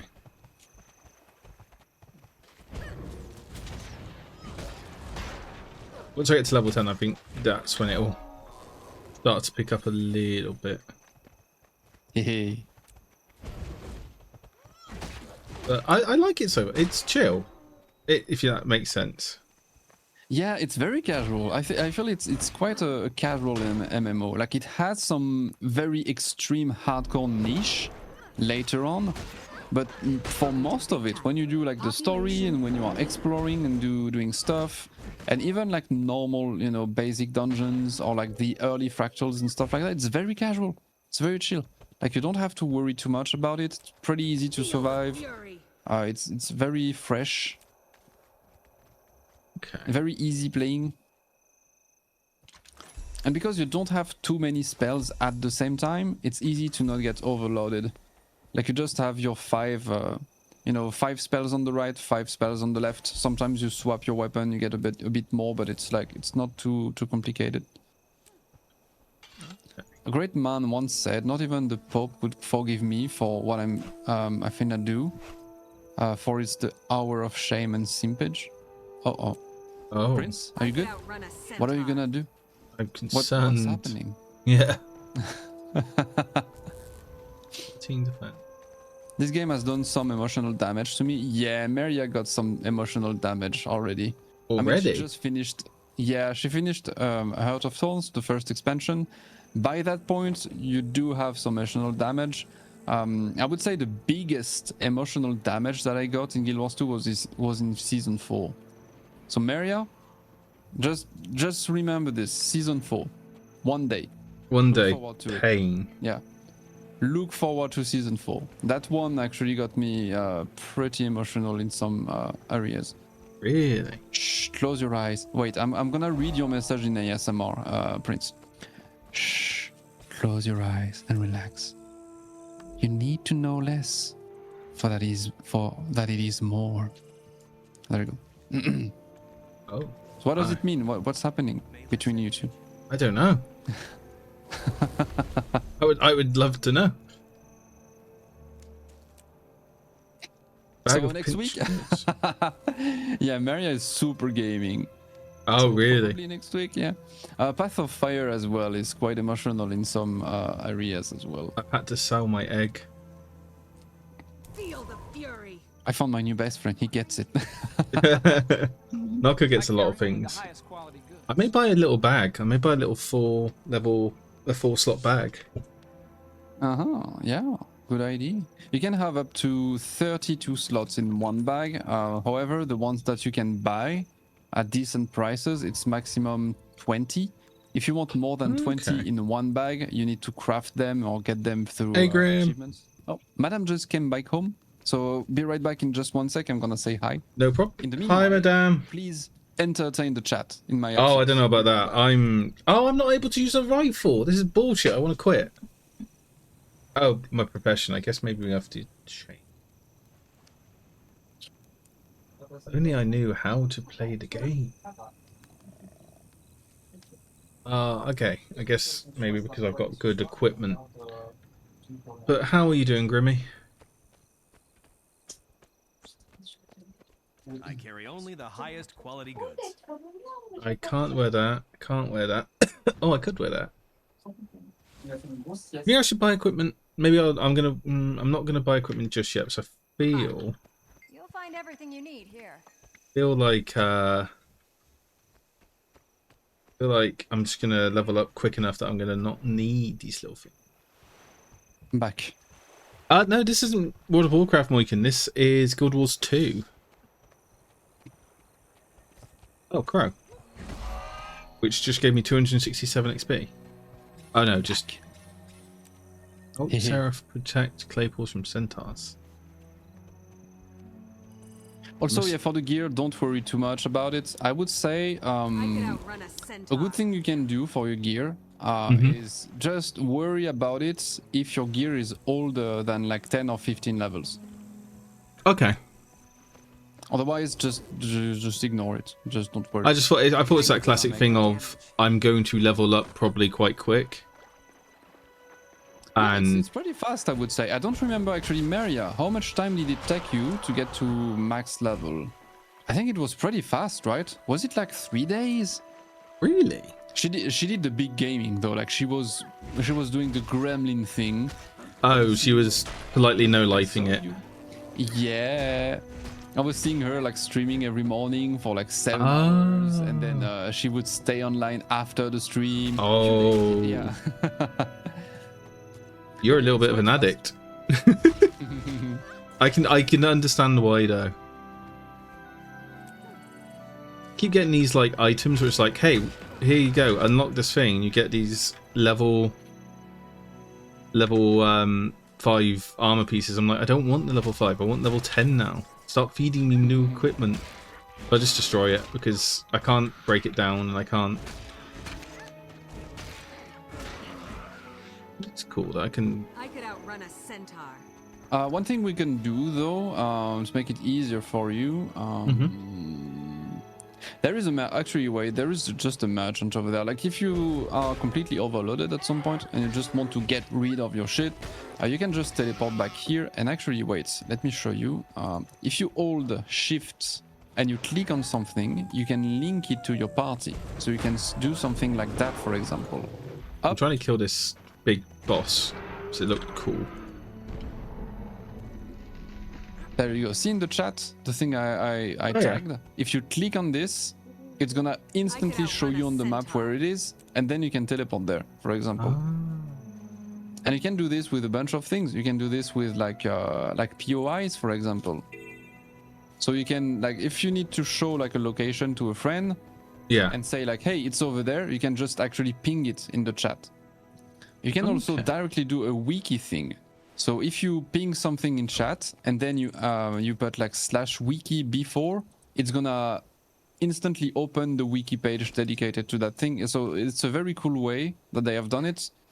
They baked the wiki inside of the game. Oh, that's cool. I've picked up this branch. I don't know what it does. Oakheart branch. And we can. This is Noko. Noko is lovely. If you got like a Oakheart branch, it's just an very yeah. Oops, my door actually clapped because of the wind. It scared me. It's just an environment weapon, sort of. You can fight with things in this game. So if you find a rock on the floor, you can pick the rock and throw it on someone. Sometimes. Oh, that's cool. So yeah, it's just a branch. You can use it to fight things, but you can ignore it. But yeah, if you get an item in your inventory and you don't know what to do with it, just open your chat, do /wiki space, and then you shift click on the item and you enter. And it's gonna open your browser on the side and put the wiki page of that said item, and it's gonna tell you everything about it. That's cool. Keep getting all these new guy in Kronos, because Kronos has never entered in the act of ASMR. Would you like to introduce yourself? Even though you have been here with me many times before, and Egg is hitting me in the face because I sold him because he wasn't here. But he's back now, so I've no longer sold him.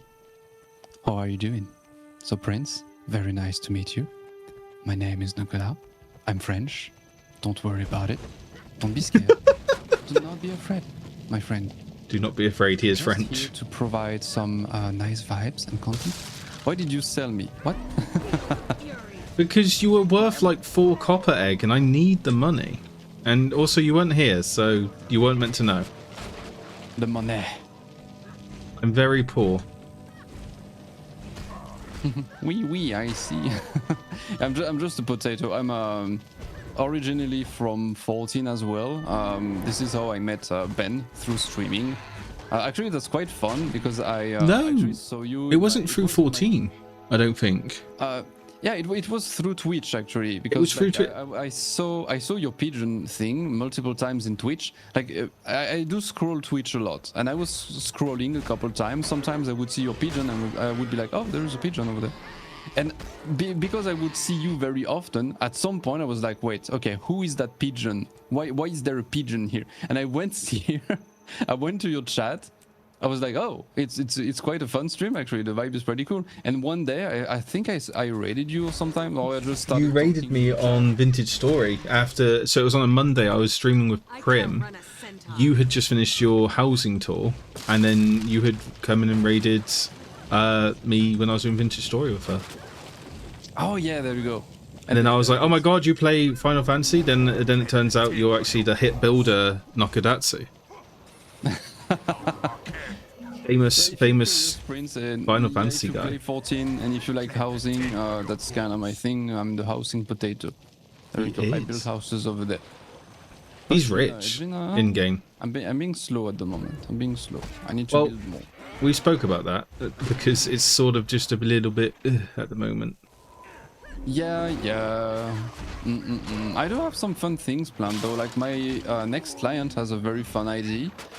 They want me to build a cathedral for Orchefont. Oh. But there is a fun twist behind it. So it's gonna be like a cathedral, huge portrait of Orchefont, like an hotel and stuff. Like we're praying for him. So it's like a memorial. Yeah, exactly. But I need to put like a secret room.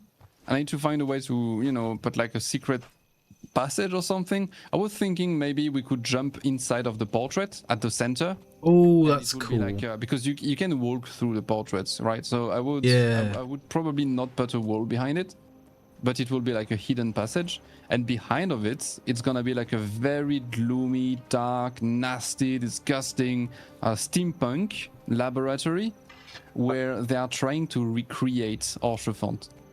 That's very like good. Literally Frankenstein, sort of. I love that. That's fantastic.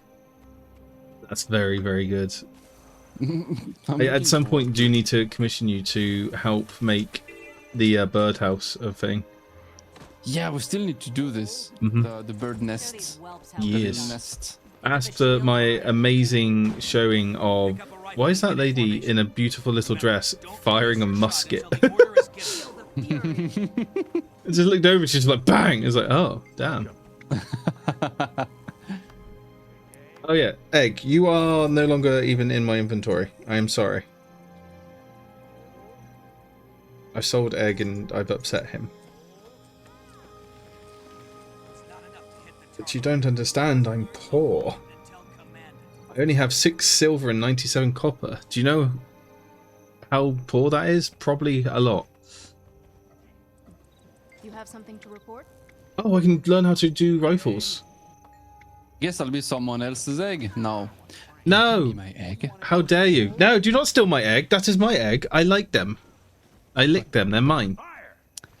But what if I like the egg as well? Don't release your shot. Can you be my You got an accent. I don't. Well, you got the fancy French accent. You have memes? Provide the memes. No more eggs. Training with rifles. Pick up a rifle, get information. Okay, hello. Thank you for the rifle. Well, to be honest, I was never a Final Fantasy guy, but Final Fantasy 14 was actually the second FF game I ever played. The first FF was my PS2, but I forget what it was called. I just know I remember the scene, old white guy in white robes, save the prince, I think. I don't know, basically the old guy knocked out a poisoned bowl of soup. And I was revealed poisoned because the white mage released a rat, and I died after testing. I have no idea what that is. That's a lot of things happening at the same time. Then you died. Then you came back alive. Then you ate He it. got poisoned, and there was a guy in a robe. I never played another Final Fantasy game except of Neither have I. 14 before 14. Like 14 was my very first Final Fantasy game. Then I played 15. But that's Is it any That's good? the only two ones. It is alright. It is alright.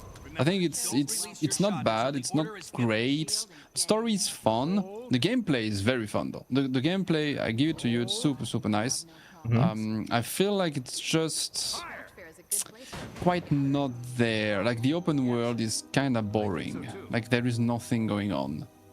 And What, in the 15? rewards are kind of like So I noticed a pattern with Final Fantasy.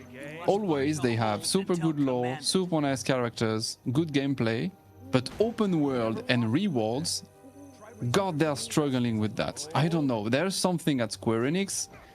They don't have a division dedicated to open world and rewards, I feel. It's always like so meh. Like, ugh. Give some toys to the people. But yeah, the game was still very good. I would give it a solid, probably, I'm gonna rate it on 20 because I think on 10 I won't have the right scoring. I would say a good 16 out of 20 for Final Fantasy 15. Okay. It was good. It was all right. Needs some better things to get like to 18 or like 20. But it was definitely not a bad game. It was also not a masterclass.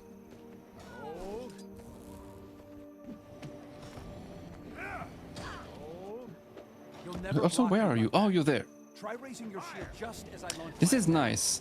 This is some cool things they added in the early maps to kind of train yourself with the dodge, the blocks, using you know, environments, weapons, and stuff. Oh, It's kind I of will to teach you the rope. be right back. Give me 2 seconds.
Hello. Was Yes, it a madame situation? it was.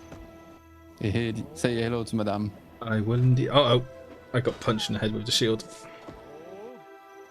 I'm learning. Oh, I've done it too early. See it? Report it. Okay. I did it. That's how you block an attack. Again. Oh, every time he moves, I jump. Oh, I see. I actually have to pay attention. Damn. How dare. Yeah, because the whole parry system actually exists in this game. It's not on all the classes, but for certain ones you do have a parry. Okay. It does, like, for example, when you play Mesmer, you have a fun mechanic. Mesmers, they make clones of themselves. Oh. So it's kind of like a whole... they are kind of like wizards in a weird way. So they would confuse their enemies, they can get invisible, they can teleport, make clones and stuff. It's like magicians. And they can play with a shield, even though they are like sorcerer. And the shield on Chronomancer, if you use it, you have like some sort of very short window where you parry the next attack for like, I don't know, 3 or 4 seconds. And if you actually parry something with it, then it slightly teleports you on the side, and it puts like a clone where you were or something like that. So pretty fun. And on Guardian you have like blocks as well, so most of the classes that have a shield can actually block and do things with it. On Revenant as well, like you have a shield attack when you can like block everything incoming for like 5 seconds. What am I meant to do here? Am I meant to... Yeah, Guild Wars 2 really messes with me when it comes to dodging or blocking attacks. Yeah. Usually you want to keep your dodges for like the very last resource thing. Like if you have a block available, use it, because most of the time blocks will also provide something. So let's say you are like a warrior or something. If you block, maybe part of the skill will be to do a counter attack. So you do the block and then you have like a hit or something, and also it doesn't consume anything. Like it doesn't consume endurance to do a block. So usually when you can block. If you don't have a skill to block on you, or if it's on cooldown, then dodge. Why wouldn't she lower the shield? Please lower the shield. Please, I want to hit you. I think it's because I'm from Australia and I play on American servers, so yeah, you might have some lag. Yeah, that's fair. That's fair. That makes sense. Yeah, it's true. It's quite a reactive game. It's an interesting game though. Like as you noticed, there is no GCD here. You can super spam your stuff. Yeah, the issue is I can't spam it enough because I'm trying to let her shield go down. And every time I think the shield's down, she just immediately puts up and I get punched in the face.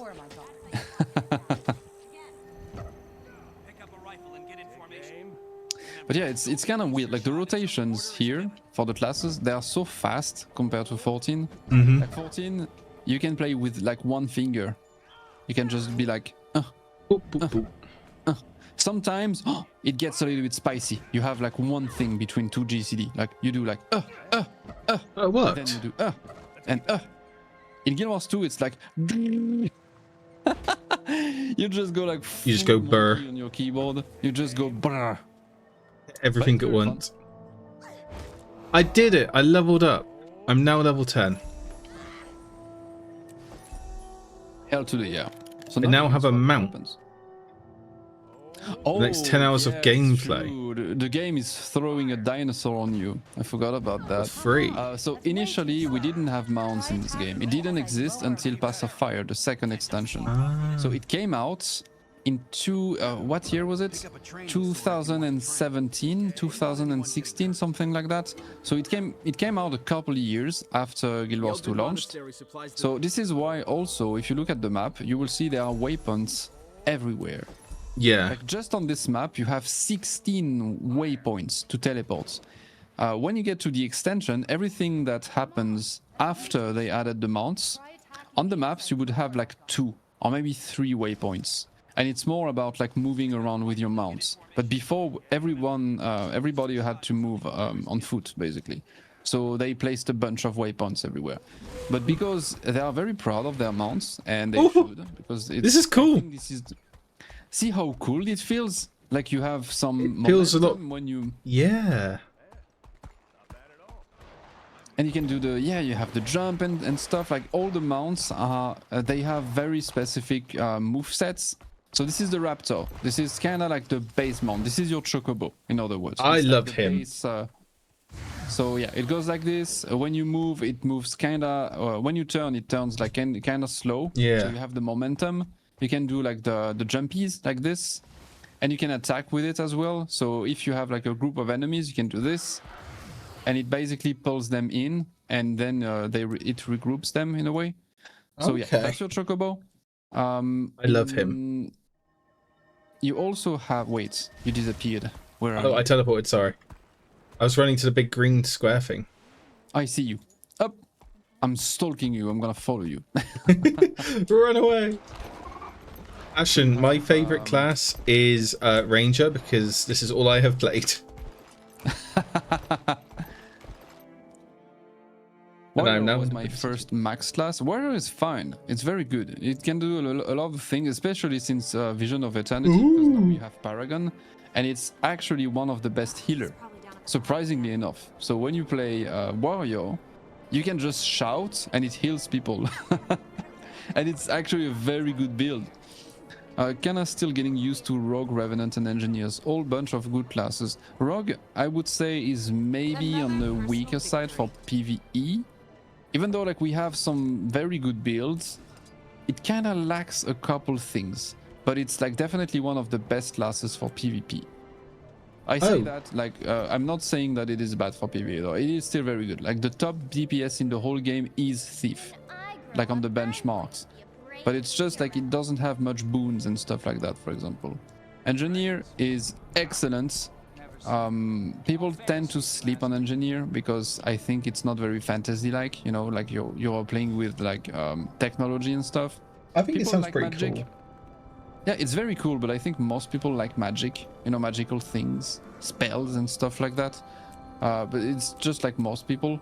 And also it's very difficult to play. Like Engineer, you have so many buttons. You have to swap between like kits and stuff. It's kind of weird and strange and difficult to play. But it's one of the best classes around because it's just very versatile. It does like a shit ton of damage as well. So good. It hits like a truck. And Revenant, my beloved. I just love Revenant way too much. I'm just looking at what to do, like what skill to train. Everything. I meant more first. So you don't have like limited points, and then if you fuck up and don't pick the right one, you will have to reset and stuff. You just pick whatever you want first, but you will have everything unlocked eventually. Like by max level, you will have access to everything, and you can change your build on the fly. You don't have to respec. It's free to just change everything. So you don't have friction when it comes to build and stuff. Okay. I have to admit, when someone finds Benji, it is one of 3 reactions. 1, who the fuck is Pigeon? 2, whose pet is this? And 3, why is a fanboy British man playing MMOs? I'm not a fanboy. I fall into the second category. Yeah, what? Whose pet is this? I'm gonna become movable soon. Yeah, that's right. You're gonna have a model. I'm gonna have to learn how to do that and not just be really lazy and sitting. Well, to be fair, like models are very easy to run. Just need a cam, just need VTube Studio. You pop the thing in it. Yeah. You click like activate your camera, it will track your face. You have a button to like calibrate the thing, so you just stand motionless, emotionless as well, looking at your camera with a very straight face. You click the button, it calibrates, and then you're good to go. The only thing you need to remember is if you have glasses, it will fuck up the tracking of your eyes, and you need to have a good light source, because if you are like in the dark, it will struggle to capture like your facial. No, I always sit in a bright room anyway, and yeah, I do not wear glasses. I am. What's a transmutation shard? Transmutation shards. This is basically your glamour thingies. It's to change the glam of something. Okay. Though, very important tip, do not use them directly on your gear, because as you can see, you do have a glam template as well. Like if you go on hero, you know, the hero menu, yeah, you have a bunch of icons on there. Oh, like fashion. So you have like equipment, fashion, build, training, storage, right, you have all the important stuff. Wardrobe, you have, I mean, in fashion, you have wardrobe, travel, tools. So travel, you don't need it for now, it's for the mounts. Tools, you don't need it as well. It's for like gathering tools, but it's kind of niche. And wardrobe, it's your gear. So you have a couple plates. Hello. And you can make like, you know. Always a pleasure. Yeah, we can make a glam plate. Azura Revenant, I see you are a man of culture. Hell yeah. How you doing? Well, hello and welcome. Yeah, I am indeed a huge Revenant enjoyer and Azura enjoyer as well. This is my main. This is not my first character. When I started the game, I was Azura Thief. because I wanted to be small and dangerous. Small and annoying. sneaky. You know, just like the typical archetype of being like a small goblin backstabbing things. I just love it. But Revenant is my favorite class now, since quite some time. I like Ranger. Ranger's the best. I don't have anything to go by apart from I am currently playing a Ranger. That said, if you want to train the elite specialization, you pretty much need to gather world points in other expansions. Exactly. So the points you see in the world, everywhere right now, they give you 1 point.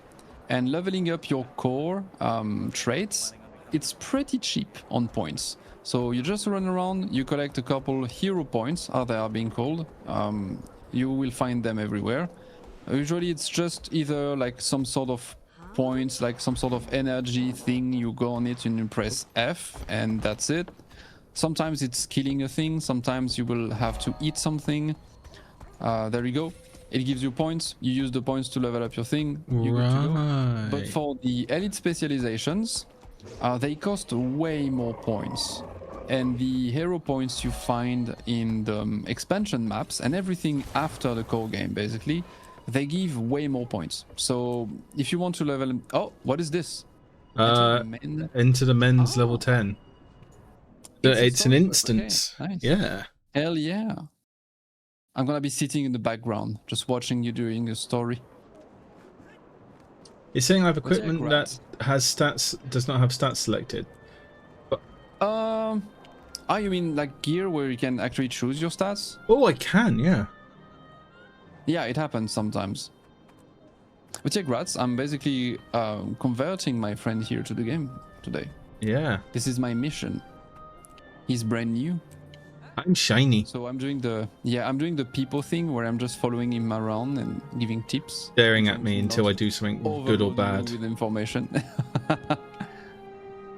I've been told about lots of stuff. I have no idea what stuff, but it's stuff. I only have 6,700 hours on my Azura Rev, so still trying it out. Kappa. Oh yeah, so you're just discovering it. Yeah, yeah. I just love the combo, man. Like, I just love the way this specific class flows with Azura. I don't know why. I don't know, maybe because Azuran, they are, you know, very connected to magical stuff and the mists and shit. So it fits. Also, I'm a big Guild Wars 1 fan. I played Guild Wars 1 very much, and Ben, if you want to know why I love Revenant so much, it's because it's basically a fan service class. That's it. So in Guild Wars 1, you had a whole system with energy and energy depletion. So sometimes you would have like upkeep spells, like a spell you trigger, and as long as it is up, you lose energy. If you stop triggering it, you gain energy, and you have like a whole thing with energy management. It was like a huge component of Guild Wars 1. And Revenants, that's how they play. Like all the spells, they do not have, like they mostly have no cooldown. Some have, of course, but not all of them. So it's like faster paced than other classes, but they use energy. So you have a huge thing where you need to be careful of how much energy you have. And you always have two legends at the same time. So basically we are spiritualists. So we are communing with echoes, ghosts of like very important characters in the lore. And we can summon them to give us powers.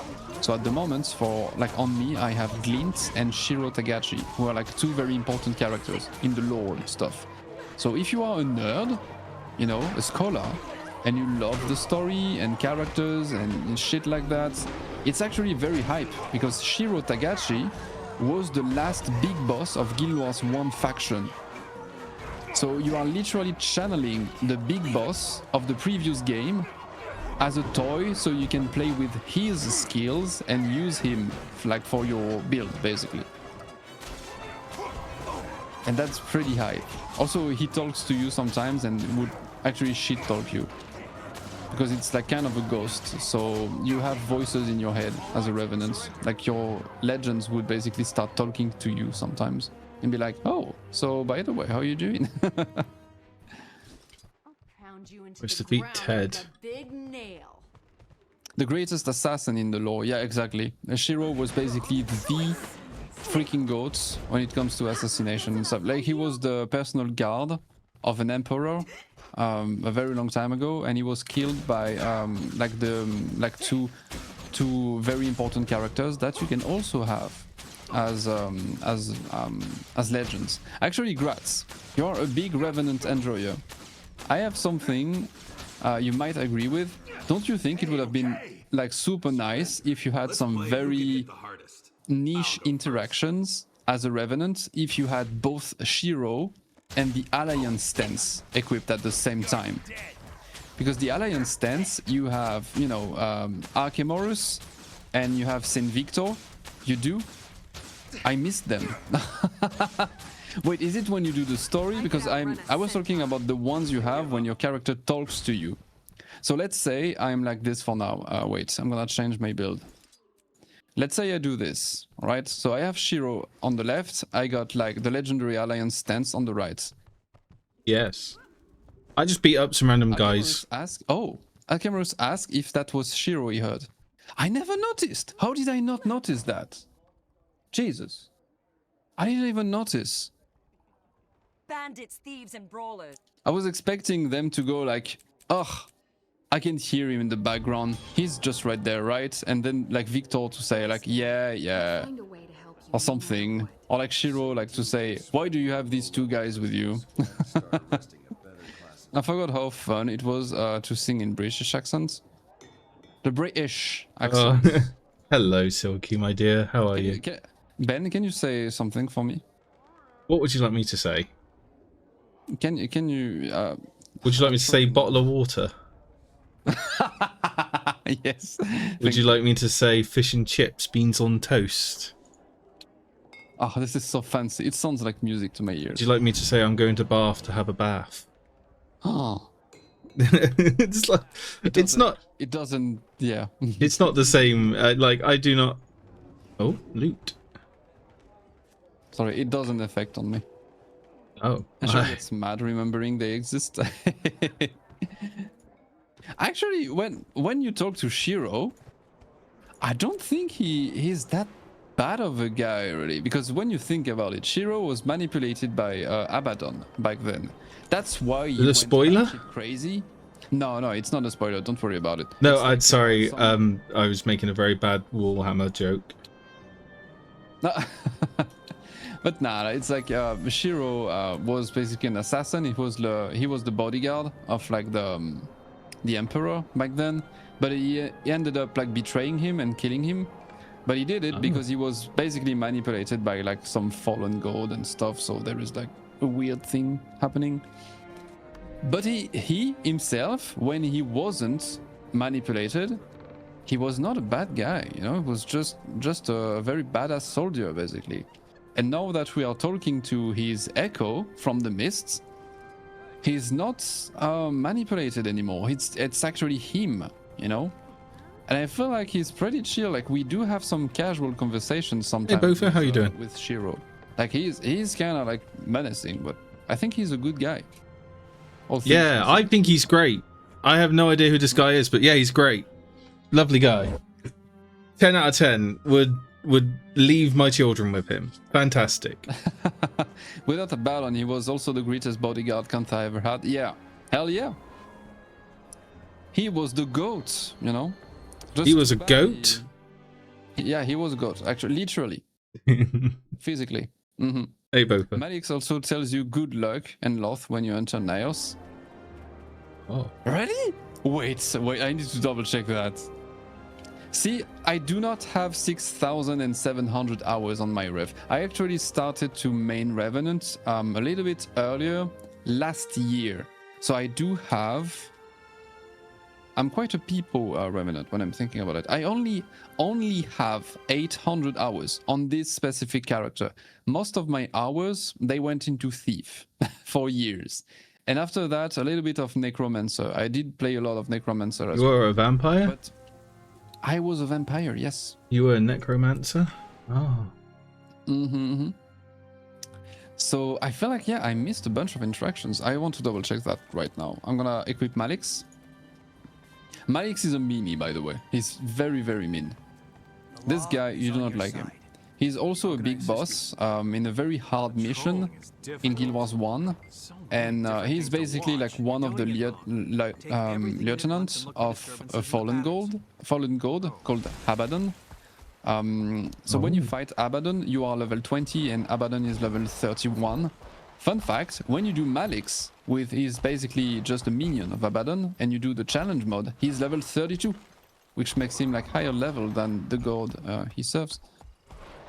That's cool. Some of the random dialogues are really rare, like the Azura specific one where Kayla calls you short. I love this one. Yeah, this one is pretty fun. When she goes like, "Oh, you remind me of myself when I was a cub. Tiny." And you're like, "Yeah." Sorry, Ben, you must be like, what the fuck are they talking about? You guys have fun. I'm just plodding along killing bandits. But yeah, basically, it's revenants are weird because we talk to spirits.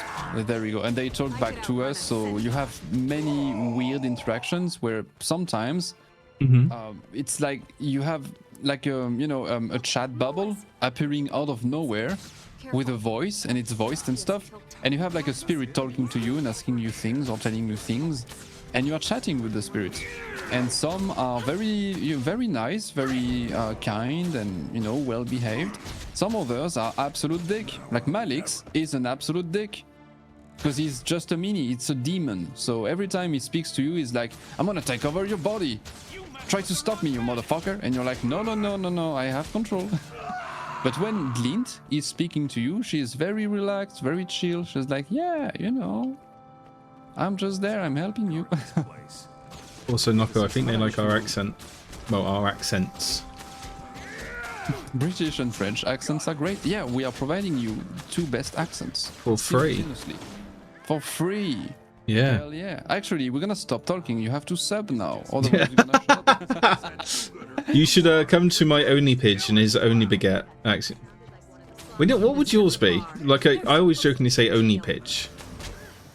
What would yours would be? Only baguette. Only Baguette. Only Potato. Yeah. Only croissant. Only Croissant. Oh, that's a good one.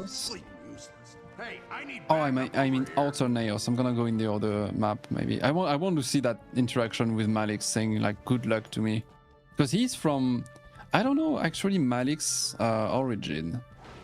I guess Malix was maybe a Cryptis that got transformed into a Margonite later. What's a Cryptis? But he's very weird. It's a random voice line. It might take a while. Yeah, it might take a while actually. What is a Cryptis? Demons. So basically there is a whole multiverse thing in Guild Wars 2. Like the planet we are on is called Tyria. It's like a planet in that universe. But the very cool thing is that in the lore you have something named the Mists. And the Mists, it's basically some sort of like spiritual plane, sort of, that connects all like a bunch of different universes. So you have a multiverse, like you have a bunch of different universes. They are all connected to each other through the Mists. And you can actually physically go to the Mists. Even in the game, like when you go like in PvP, for example, which is pretty fun, it takes place in the Mists. And you have story steps. Very important story steps as well, where sometimes you would get to visit the Mists and go there. Okay. And the Cryptis are basically the inhabitants of another universe, and they got to Tyria through the Mists at some point. And there it is. I cannot say more because I would spoil some things, but yeah, they are basically demons because they look they are terrifying. And some of them, a long time ago, managed to land in Tyria. And when we meet them, we are like, "What the fuck are you?" Oh. And later on, you realize like, "Oh, okay, they are actually Cryptis." That sounds pretty cool. Planets equal Tyria. Continents equal Tyria. Yeah, everything is. Am I Tyria? Can I be Tyria? You can be Tyria as well. I am also Tyria. Yippee! There you go. But yeah, I don't know if we call the planet as well Tyria. Also, fun fact: the human in the lore are actually aliens. Yeah, they're not. They've lost their home planet, or they lost their homelands. I read, which I thought was pretty cool. They didn't lose it. I think it's kind of vague. It has been kept very vague intentionally. We don't really know where they came from.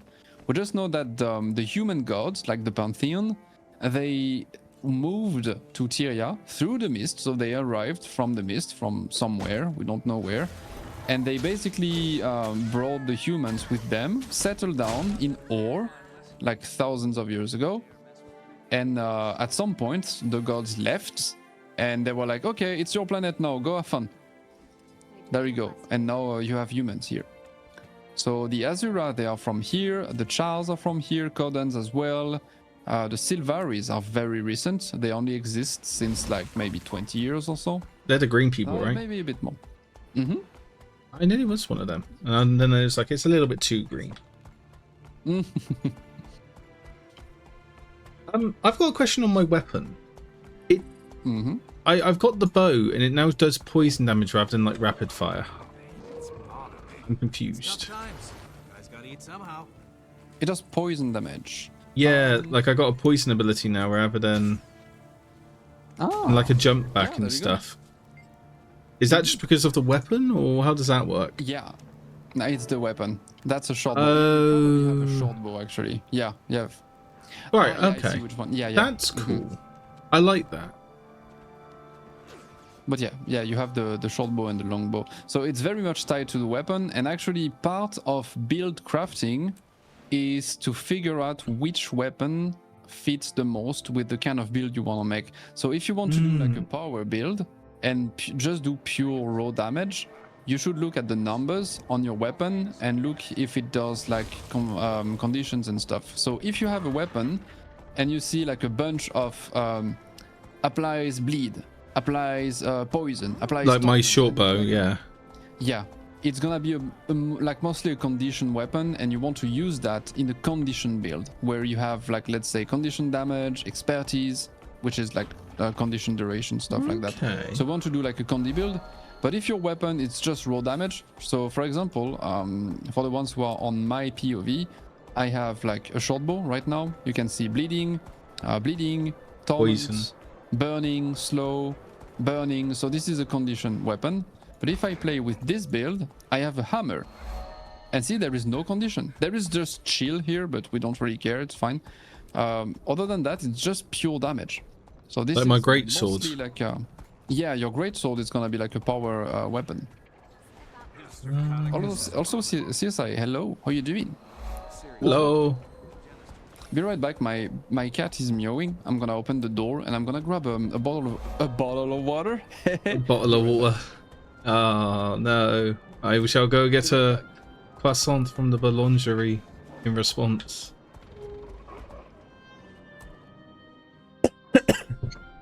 Hello everyone. I'm so sorry.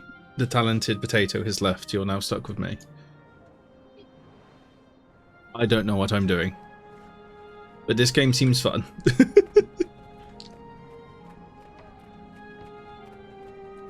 I can't wait to get a gun and shoot stuff. And also maybe have a helmet, because I didn't realise I had deleted all my helmets. May have to buy one.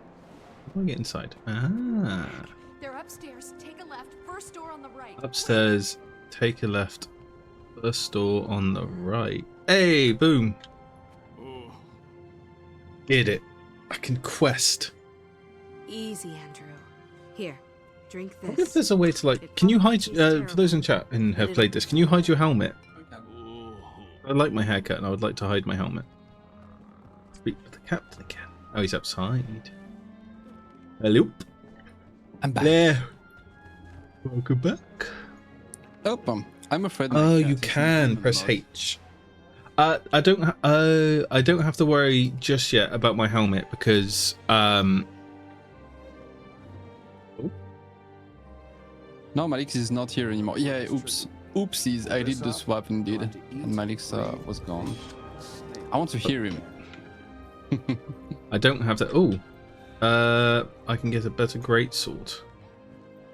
So it's a healing warhorn. It is an offhand weapon, but both of mine are main hand weapons. So I guess I'll get another. Yeah, let's get another greatsword. I quite like the greatsword. Up on.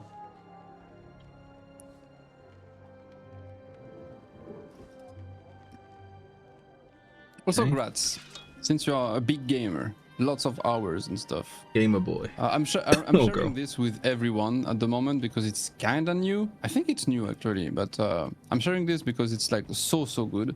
Have you heard? I'm gonna do some pre-promotion. Did you hear about guildwars2.app? I'm using it. More people should learn to bargain. I swear, I'm gonna talk with about that thing for like weeks and weeks. It's just so goddamn good. Actually, I'm checking my dailies. Do I have something popping up soon? I still need to do BS5. I might actually do this. I have it open right now. Hell yeah. Have you heard about I our see Lord you. and Savior, that thing? I see you have the culture. Yes, it's so good. It's so good actually that it literally motivated me to do my legendaries, because before that I had like freaking spreadsheets and like documents on my computer and I had to edit it, and it was You were a nerd. I'm like, no, I'm not doing this, you know, it's like just too annoying. So now I can just poof, I got my little list, I just click on the thing, I see exactly what I have, exactly what I need. It's so goddamn nice. Okay, so I might need to quit the group because I do need to do my EBS5, which is just a daily little thing. You abandoning me? You bring me on here, then you abandon me? Poor pigeon me? Exactly. Fair enough. I completely abandoning you. I would do the same. Because there is no one doing EBS5. Why are people not doing EBS5 today? What's up with this? I'm gonna go in the Eye of the North. Up. Double click to salvage crafting materials from an item in your... Salvaging. Yes. The problem with the legendary grind in Guild Wars 2 is that I'm so goddamn lazy, and Ascended gear is just so goddamn easy to get. Yeah, I mean, the problem is like it just because legendary just gives you quality of life, really. It doesn't make you like stronger or anything, but it's like locked up behind such ultra omega grind. Like, to give you an example, Ben, so you can see the scale of the thing.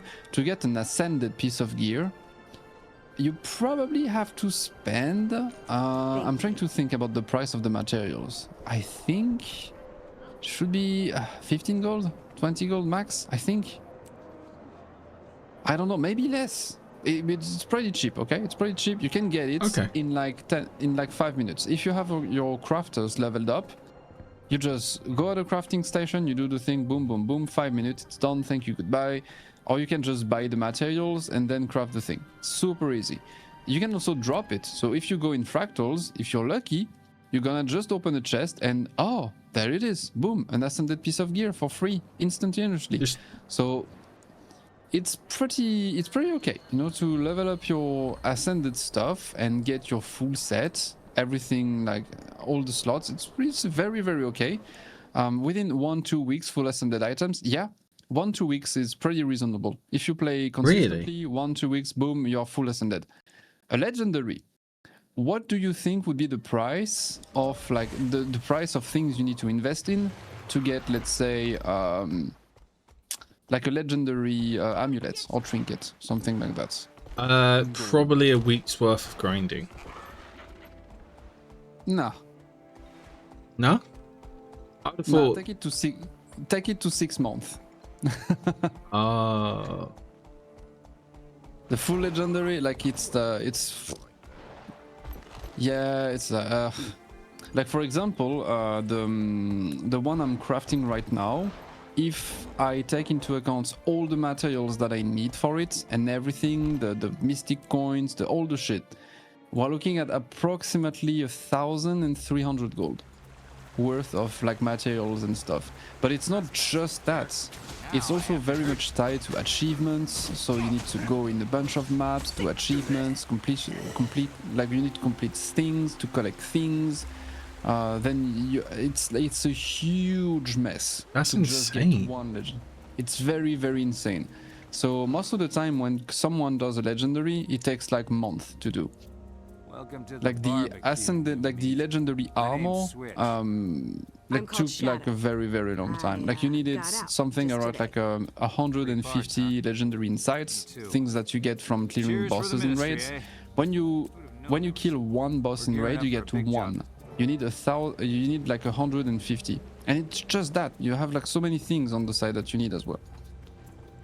So yeah, it's very long to do. It's very long and very expensive. But the cool thing is, and this is what makes it actually incredible, you can swap the stats at will. You can just right click on it and you can select any stats you want in the game. And it's free, and you can do it like whenever you want, however you want. But also, you have something named the legendary armory. So when you have a legendary item, you can use it on all your characters at the same time. Just very good. So when you are full legendary set, it's like you don't have to worry about gear ever again in your entire life. It's like, I mean, that's pretty cool. Done. So it's big quality of life. You can also apply glams on it for free. So you don't need to have transmutation shards. So you can change your glam for free all the time. You can replace the runes for free. You can change the infusions for free. It's basically you have full control, like 100% full control over your gear. You can change whatever you want. You can customize it however you want. It's basically like a cheat code in a way. Once you get full legendary set, the other ones gets easier. Trust me, I have 61 legendaries. Can I have one? Graz, do you have some spare? Do you have some spare Aurene weapons? By any? I'll take some. You know, just out of curiosity, asking for a friend. Do you have some? I am that friend. Please give. I don't know what they are. I don't know what they do, but I will take them. You have so many cool things. You also have like the permanent contracts, for example, which is another very end game sort of reward. See the market board? In 14, it's very nice to have a market board nearby, right? It is indeed. What if I told you in this game you can have it in your pocket, for example? What? So like in your inventory, you have an item. When you double click on it, it opens the market board and you can like sell and retrieve things instantly. That's and you can do this useful. Inside of a raid. You can do this inside of freaking PvP, man. You can do it everywhere. You can just buy and sell things whenever you want. But that costs you like 1,200 gold, I think. I don't remember the exact price, but it's very expensive. I don't even know how you get that thing. Bloodshed is inevitable. But yeah. Another personal victory. You? It takes so long to get, yeah. It takes a lot of time. It's a giant butterfly. It's cool. We'll get lucky. Music. I just realized I don't have any music anymore. I just got the game music. There we go. It was gone. Sorry about that. Or get lucky. Yeah, we can get very lucky as well and just be happy. There we go. A group. Hell yeah. Hey. I'm gonna go quick DPS. So my DPS is gonna be shit, but it's fine. I could flirt with her. I wanted to flex. I wanted to flex my DPS, but I can't because I'm in Herald jail. Also, Graz, are you also super happy about the position of Renegades at the moment? Are you also like, hell yeah? They are so freaking good at the moment. Like, we had a balance patch, if you are curious, Ben. Yeah. No, I am. This is very interesting stuff to me. So there is a build on Renegade, on Revenant. So you're like basically just pure Unga, Bungus, DPS, Maximus. Yeah. And it's like very consistently the top DPS, like all the time. It's like so fucking strong at the moment. I wanted to play this because I wanted to flex. I wanted to go into EBS 5 and be like, hey, look at the DPS. But I can't. I need to play quick DPS, so I'm on Herald. Therefore, I'm gonna do shit DPS, but it's fine. I do not have a Norrin Legi laying around currently, but I have the resources for 2. Holy shit. I am a Power Ren believer since 2021, so the buff was like a personal favor by John ArenaNet. Hell yeah, it feels good, man. It feels very good. I'm pretty. I think I just got... I don't really have a main. I would say I don't have one specific main as a Revenant. I kind of play just all the different elite specs. Like if I want to be like a quick DPS, I know there are some better options that do more damage on other classes, but I don't care. I want to play Revenant, so I will play Revenant. So I go Herald. The DPS on Herald is kind of meh, but at least you have like full like quickness and it's very good. So there we go. That's what I do when I want to be quickness. If I want to give Alacrity, I would just go Renegade, and I have like the very classic Alacrity build still laying around. So I use Renegade for both DPS and Alacrity if needed. I use Herald for like quickness and sometimes healing, but I kind of go on my Mesmer if I want to heal because it's just way too good. And I use Vindicator if I want to solo champions and bounties. Good old, you probably know about it, Gratz, but if I would just say one name, Lord Heathen. I know you know the guy. So I got that build if I need to solo things. If you're curious, Ben, it's like a content creator. It's called Lord Heathen. Is he just like really good at builds and stuff? Yeah, he's basically the guy that can solo entire raids, and it's not even like a problem to him. Damn. It just goes into like the hardest content in the game that you're supposed to do with 10 people. He's just like, oh, I'm gonna solo this, and there it is. Hey guys, watch this. And the fun thing is, apparently, ArenaNet don't like him very much. They are not very fan of him. So he's always memeing about it, like he's not an ANET partner, even though he should be, because he's just like, yeah, I'm playing the game solo, and it's an MMO. They don't want people to play the game solo.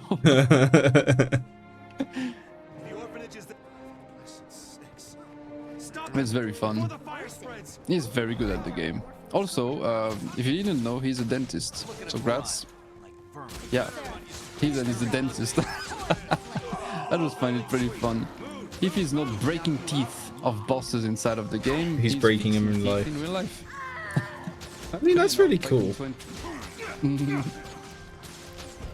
Ugh, I fucked up my jump. I need to get back. Actually, wait, we have the beacon. There we go. I'm shooting people inside a orphanage which is on fire. I repeat to the solo dream. Funny enough, 2012 they advertised Guild Wars 2 as being able to play all content however you like. Do you remember the whole taxi promotion thing? Yeah. How they had like they basically decorated taxis in cities as it was like some tribal thing, and the taxi driver would dress up as an NPC from Guild Wars 2.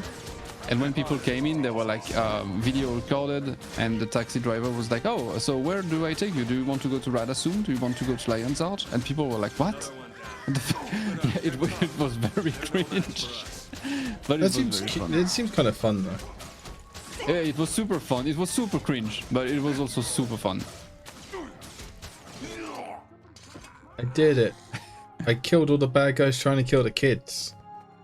Their experience shall be mine. Good to meet you. Thanks to you. Cormier bless you. I've stopped the bandits. Oh, do I speak to this guy? Stop the bandits from burning down. Defeat the bandits, join the orphans outside. Oh, it was terrible, like such bad marketing. yeah, ArenaNet are not very good at marketing, unfortunately. This is also why I feel like the Guild Wars franchise is not like as popular as some others. They are not very good at marketing. They need to sell themselves better. Out of my way. Must go to the hospital. No, actually my DPS is pretty good. Even though I'm like quick DPS, I was not expecting to be above the other DPS. That's a good surprise. You did it. Congrats. I don't know what that means, but I'm proud of you. Sorry. One day I shall be there, and I shall be a guy in a place doing the DPS all summon. Oh, it's been shot. What? So EBS 5, if you are curious, it means Icebrood Saga 5. It's because in the part of the story which is called Icebrood Saga, it's like one of, it's not an X pack, it's one of like the seasons kinda. You have 5 raid bosses in there, and people love to farm them every day because they are actually super easy, super fast to do, and they give you some very specific currencies and stuff that are quite valuable. It gives like ice shards, and you can trade these for like mostly anything. So it's just very convenient. It's like something you can do every day. It's super fast. It's good rewards, blah blah blah. So it became kind of like a community basic thing. Like people started saying like, hey, let's do EBS 5. And there we go. And we do this every day. And at the end, if the group is good, we also do like Dragonstorm, which is like some sort of big mission. And when you do this, you have a chance at the end to get like a super rare infusion that is like 3k gold or something. Oh, wow. So it's kind of like one of the daily activities that people do in this game very often. EBS 5, and they do Dragonstorm, blah blah blah. It takes like 20 minutes, start to finish. And you get a very good chance to become super rich, and if not, you just got a bunch of very, very convenient, nice rewards. Completely fucked up my rotation. Oops.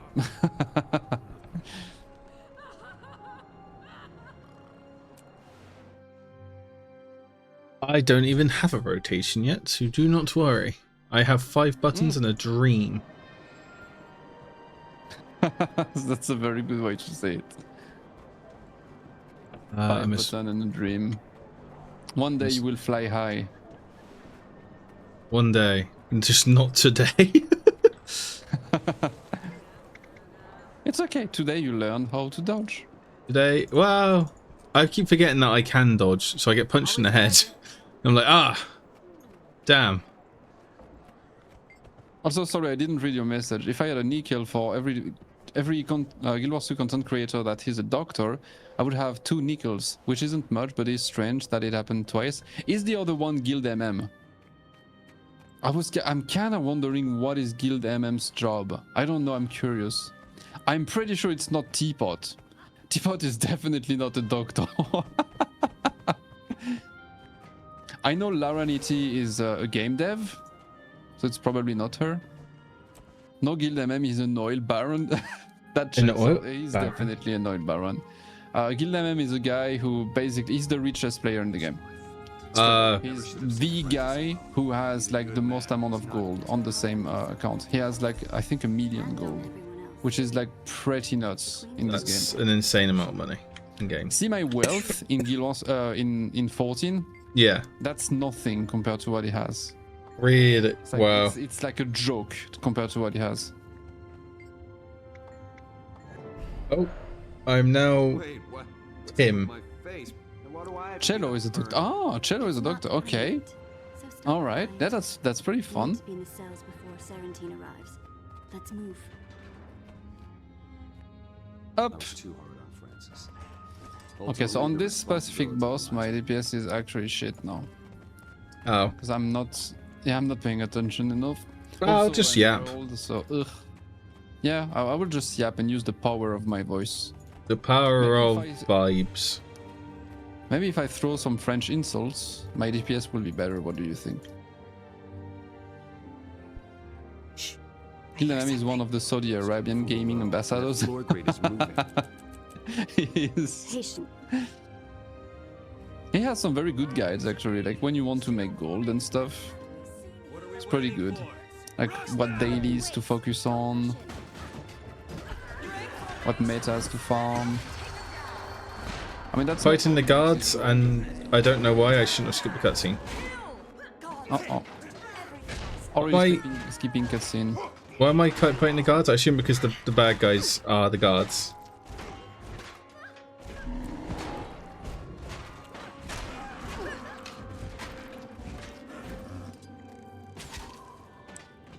Up.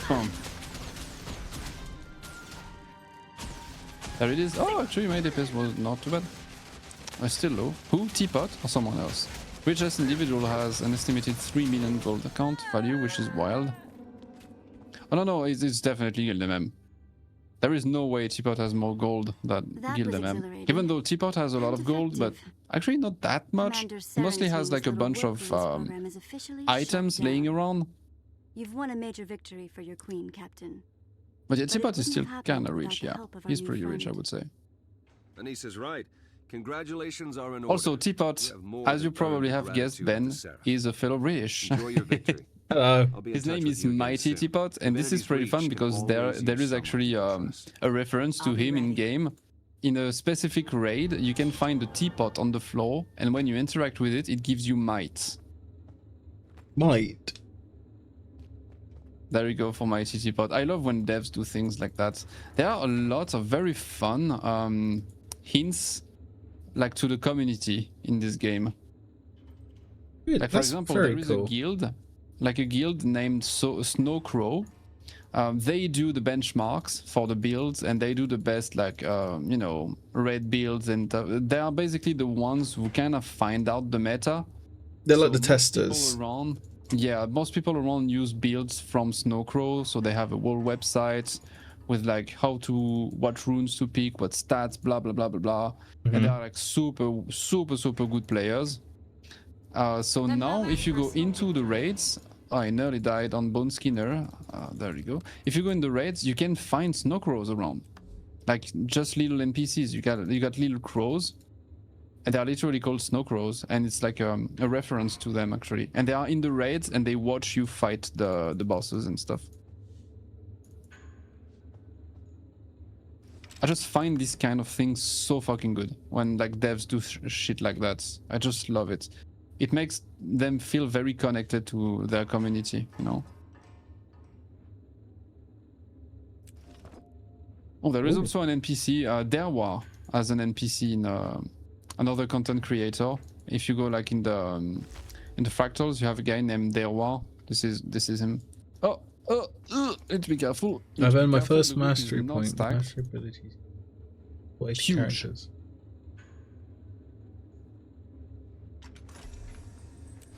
Why? Wait. How am I top DPS as an herald? Quickness on the Bone Skinner. What's happening here? How is it possible? This is not normal. Ugh, everybody got stunned. Damn. Yeah, this is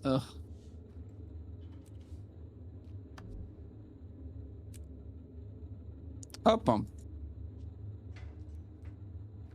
be careful here. Careful gamers, careful gamers. Also, we lost 3 people. Ugh. These are your foes.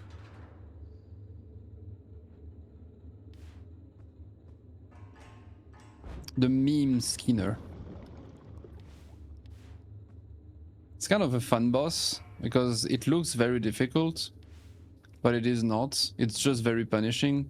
Like it's kind of a gimmick boss. So when you go there with pug groups, people tend to just being like obliterated, but all you need to know is how to walk left. That's the whole fight. Just learn how to walk to your left and you're good. But because the boss is scary and stuff, people kind of panic on it and they die.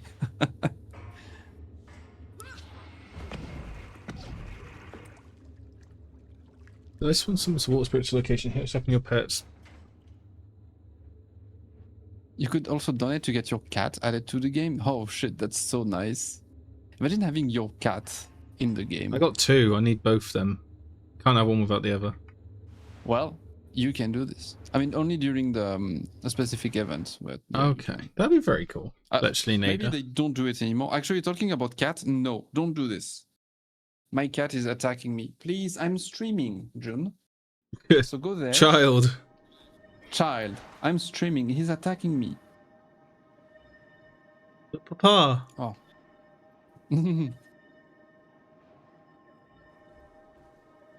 He also wishes to stream. I bet he could. Just need like a cat cam. Entertaining. I'm thinking about it. I need to find something called a Black Lion chest from.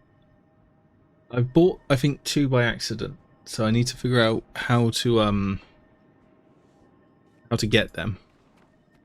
You usually get them from like random stuff, really. Like you won't even.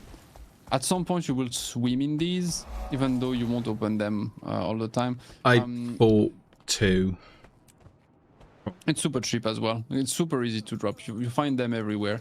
It's like chests in which you can get items from the gem store if you are very lucky, but you need like a lion key. There are different ways to get lion keys in the game. Like you have specific things and stuff. Otherwise, you need to buy them on the gem store. The trading post is to the south. Thank you, Grat. I appreciate you. Ow. Ah. Yeah. Thank you, Egg. I will have a stretch. Fuck. Remember everyone to stretch. Video games are hard work. Honest. Shit, do I have to go down a level or up a level?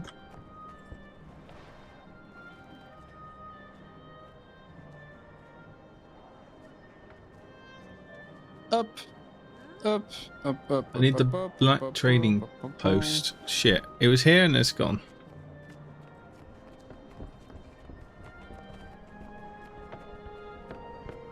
Where did I go?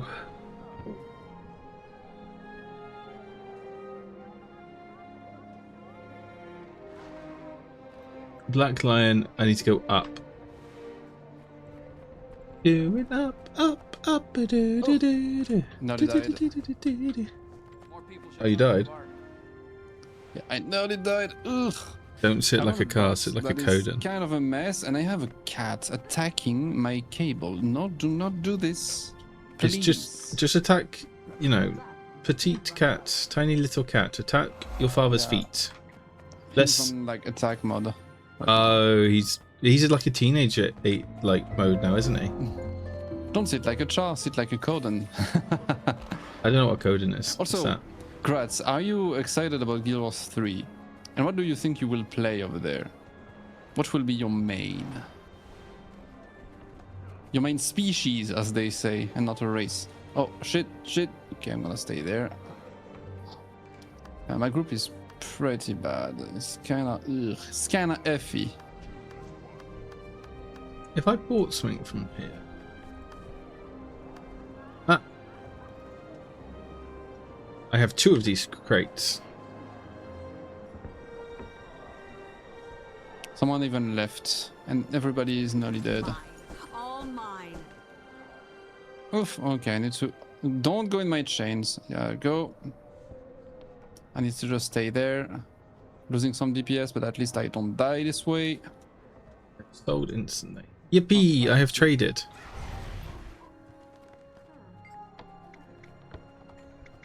Quick, we need to save this one.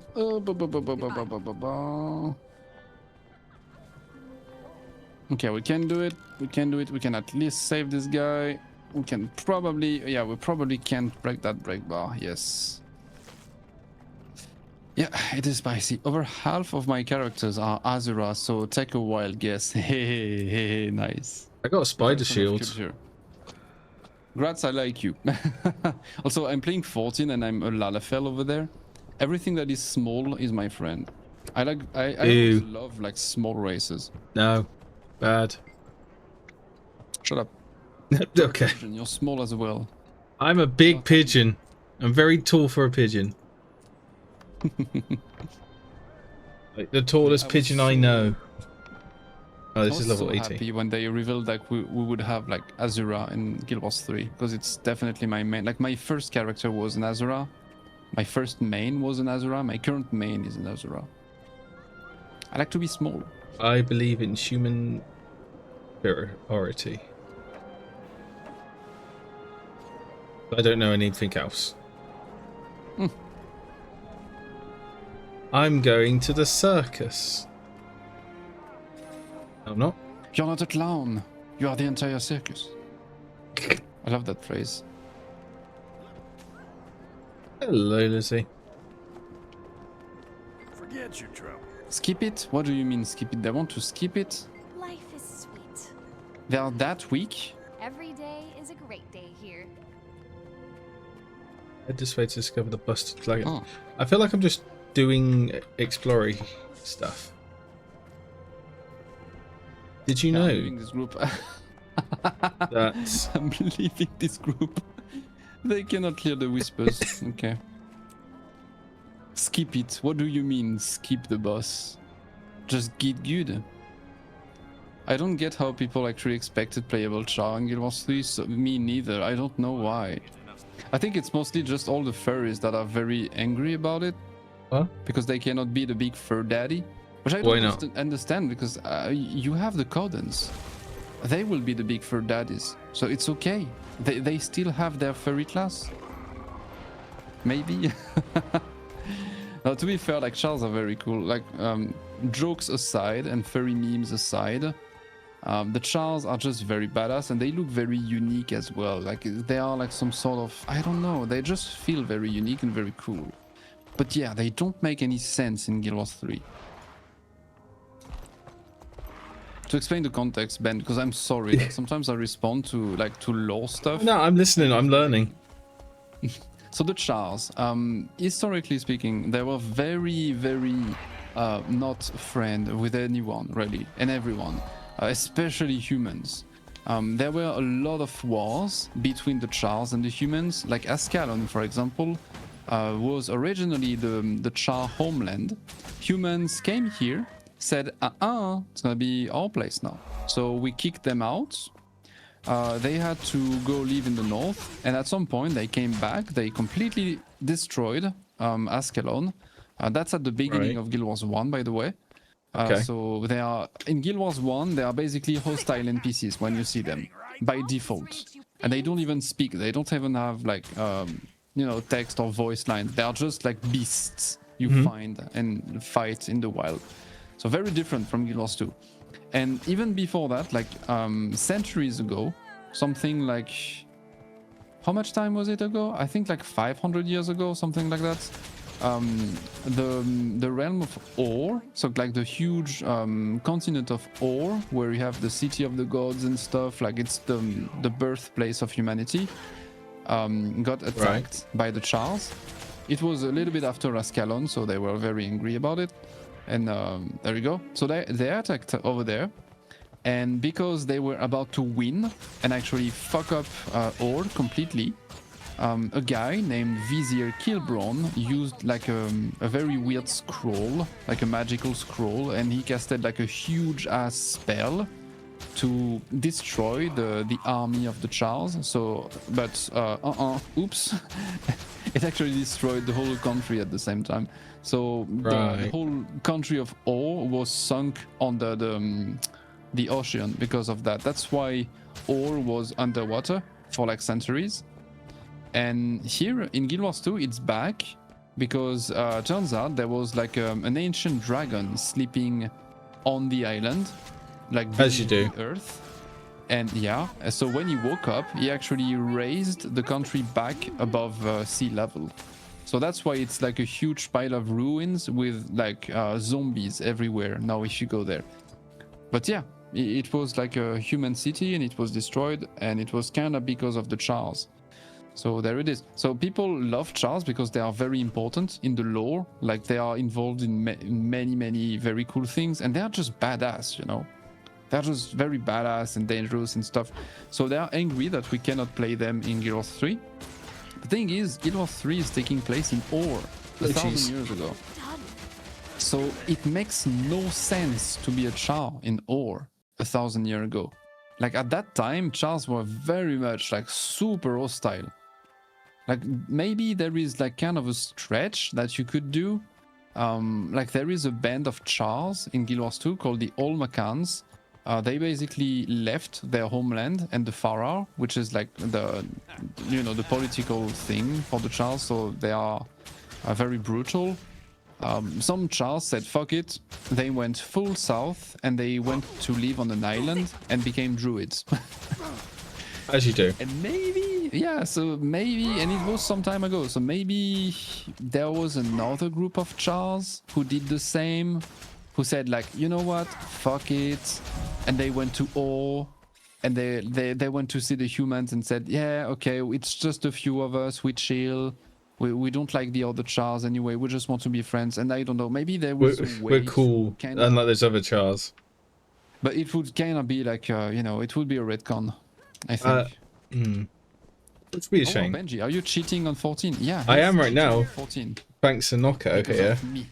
Yeah, Nocco's making me cheat. I'm so sorry, Cheese, that you have to watch this. I'm cucking all the 14 fans by playing this. Nocco's a bad man. He was just like, hey, when you're playing Guild Wars, and I was just like, oh, I couldn't resist him anymore. Also, sorry, I know we are playing together, but also not together at the same time. We're vibing. Yeah, we do the vibing. Like I am basic bitch, low level, learning how to play the game. You're max level. What we can do together is limited. Guild Wars 2 is better than 14, says Zalan. Those are some fighting words.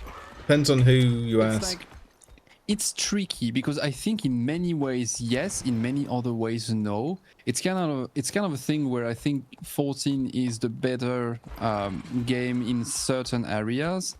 Guild Wars 2 is the better game in some other areas. It all comes down to which of these areas you care the most about. For example, yeah, storytelling and pure writing, I do prefer 14 personally, and I think they do it in a better way. However, story telling, not story writing, you know, the way they give you the story, I prefer it in Guild Wars 2 because everything is voiced, everything feels more dynamic, you have dialogues as you are walking and moving around, it feels more like inside of the game. 14 just showers you with cutscenes where you cannot move, cannot speak, cannot do anything, or you have to read. It's not a good way to give your story. But purely for the writing itself, I do prefer it in 14. I do also prefer the raid encounters. I think they are more like well designed and they feel more tight. However, I prefer the combat in Guild Wars 2. So it's always kind of a balanced thing where I prefer something on one side, but I also prefer something else on the other side. But when I'm really thinking about it, one of the things that I care the most about MMOs and video games, I mean, two of the things I care the most about, it's exploration and rewards. Because that's two very big drive factors, you know, exploring around, interacting with the world, and getting rewarded for that. And for that specific thing, I think Guild Wars 2 is way superior than 14. I think when you compare the two games on that specific key element, I think 14 is actually garbage. Not gonna lie. It's actually pure trash when it comes to open world and rewards. It's very bad.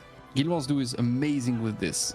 But yeah, 14 is better for all the things, and there we go. So it's very hard to say which game is the best for you. There are way two different games.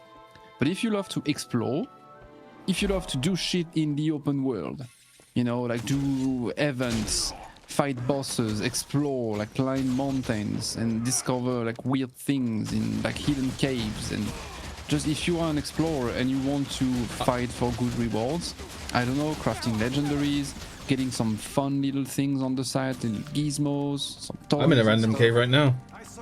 There you go. You're learning. Then yeah, you will have way more fun in Guild Wars 2. If you are more like a scholar and you like just to sit, very casual, read a lot, and you want to immerse yourself into like a deep story, and sometimes you want to go slap a couple bosses, then you will prefer 14. But yeah, Getting a top heavy expansion every year that is cut into 3 sucks ass. Yeah, this is kind of the problem with Guild Wars 2. It's the way they release content. Yeah, we don't have like big expansion drops. We had this at some point, but they don't do this anymore. Instead, when they drop an expansion, they drop it into 3 separate bases. So if you look at the 3 pieces, it makes a full expansion. Like if you look at Secrets of the Obscure and the 3 parts of it, yeah, it's an expansion. You know, it has a lot of content, a lot of features and stuff. It was very good. But it's like they drop 1/3, then they wait a couple months, then they drop another 1/3, they wait a couple months, and they do it in like 3 times.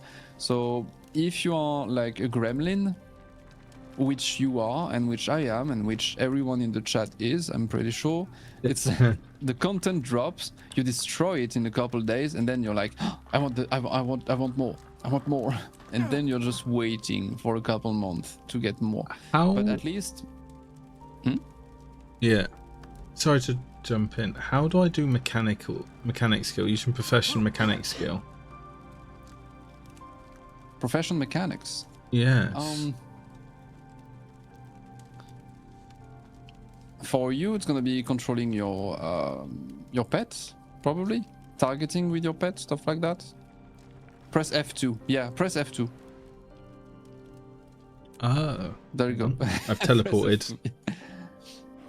I like the horizontal structure for sure. It's more, we used to get a big dick expansion every 2 years and a small dick living world in between, which was more content. But now we get 1 yearly expansion, and it's slightly smaller than a full expansion, but it's top heavy. So you get your story, and then you get nothing for a year, or you do, or you're not if you're not a huge trader.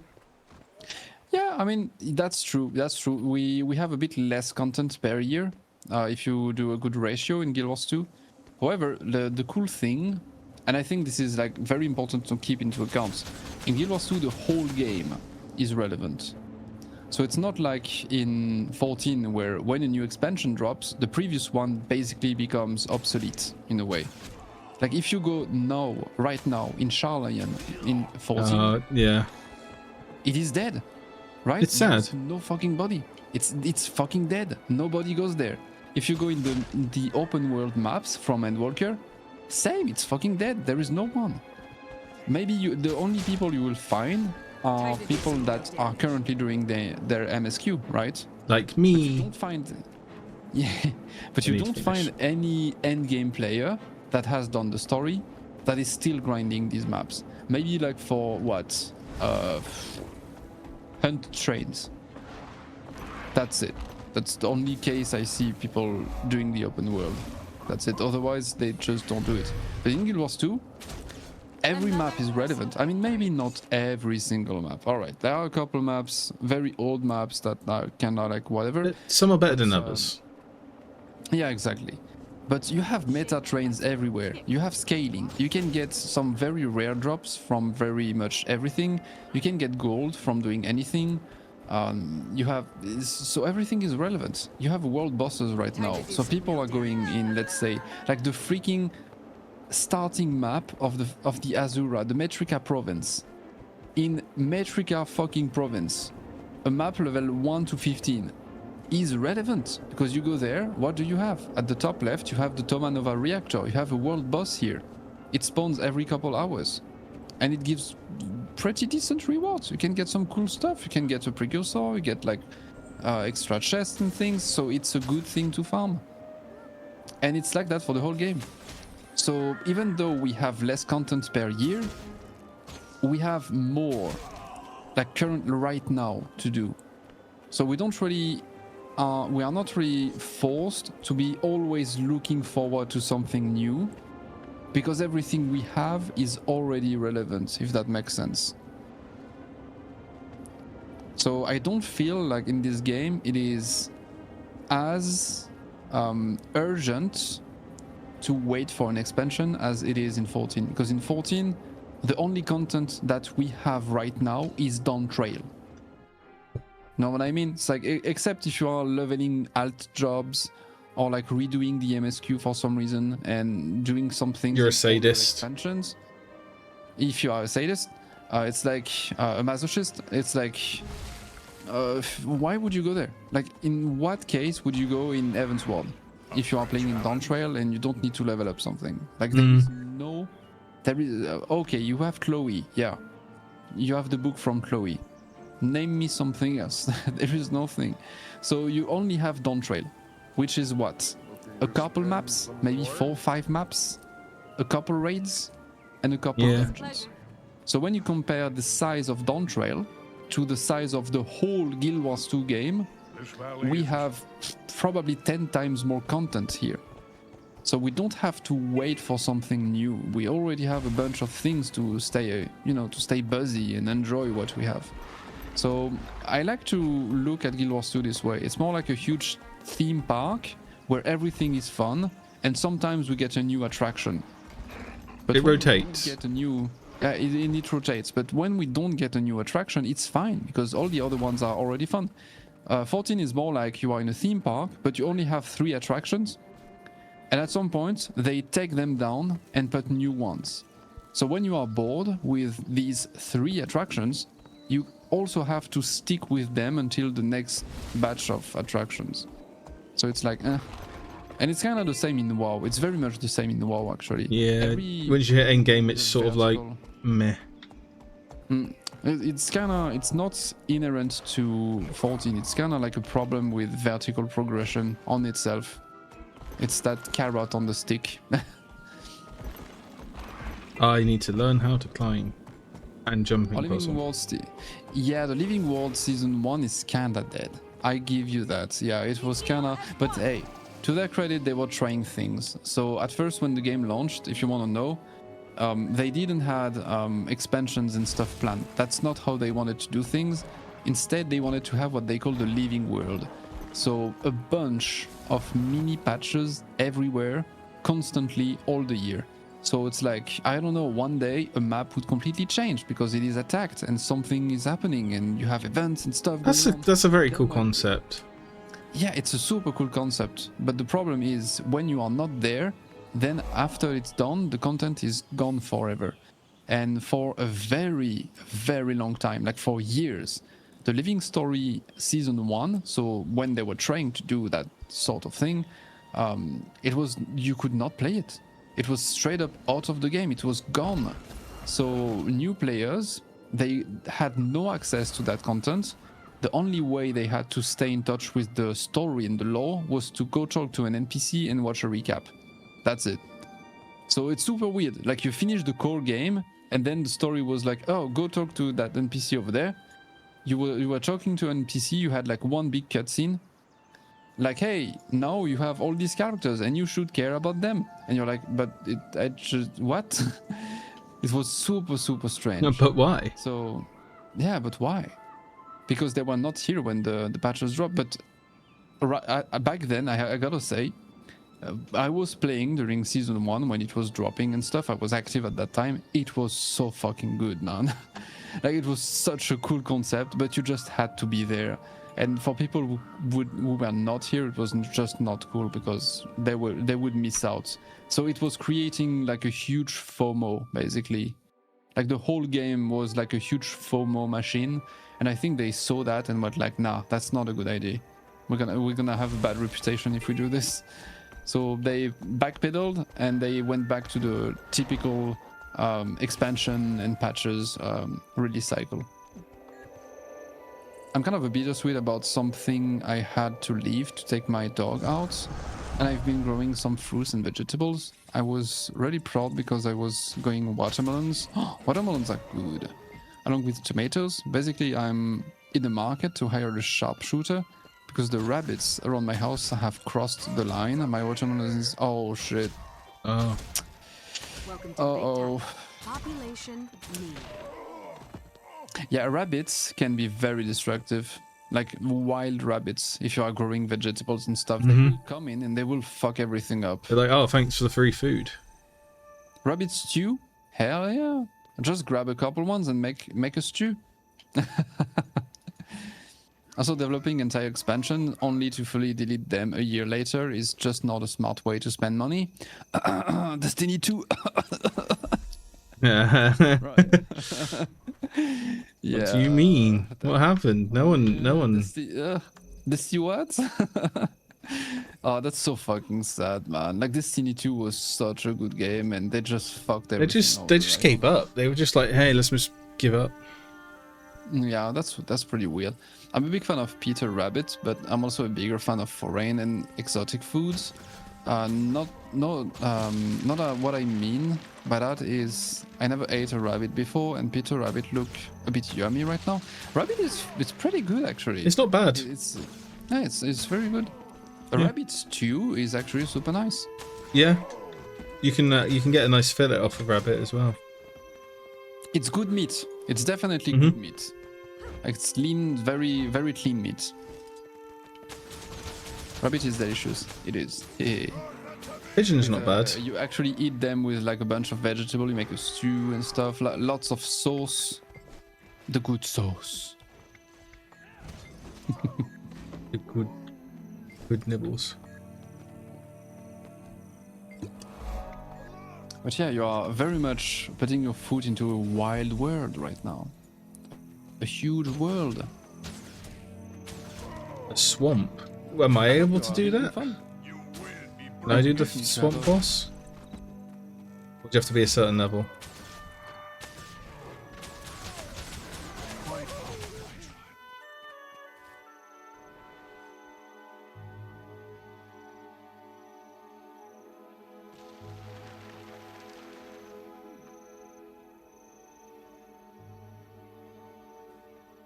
Where's the swamp?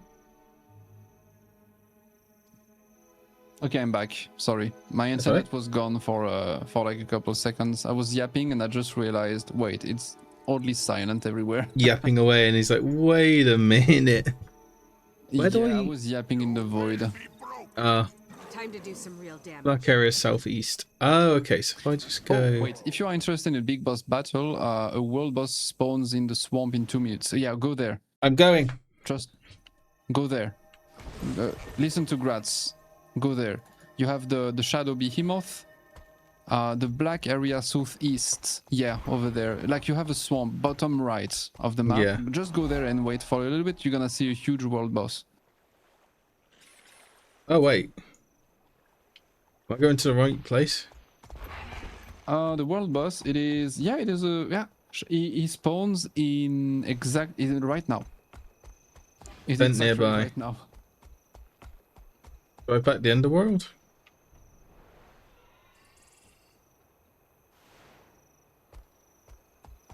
Be a portal. Be a person. Does that mean that these are people running towards it? Is it? Shadow Behemoth. Yeah, it should be there. It's in the God's Lost swamp.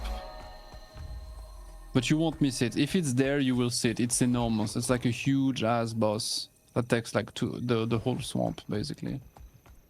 Do I have to go into the swamp then? Yeah. Oh no, geez, people aren't saying it's bad. People are just saying it's different. It's different type of game, different type of way. You know, everyone has their preferences. Like, Nocco's never going to say that he's never going to stop playing 14. I'm definitely continuing. It's like just right now I'm kinda you're just a bit burnt out with it because yeah, I think I just stayed like logged in for too long and I don't really have anything to do. Like when you're done with the story and you have all the gear you want, you have all the glams you want, you've done all the side content that you wanted to do, and you're pretty much done with the game. There is nothing else remaining, in my opinion. And then I'm like, so you start to see the cracks in a way. And I will be back, but for story, basically. Come Savage Raid, I've done this. I went there as well. Now Those I've done everything. portals? I feel like I'm not in the right place. Am I having to close the portals? Yeah, you have to close the portals. This is like part of the event. Like, 14 is not a bad game. It kind of depends of what you do. So like, when it comes to story, and like being immersed and being like very immersed with my character and stuff, I do prefer 14, for example. I think it's better. So I will be back and I will be super hyped. When Evercold will drop, or when we will have like new story steps, I will be like, hell yeah, I will be back and I will be gaming.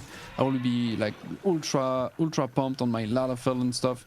I will also be more enthusiastic about like building houses and stuff because I will be like very much into the game.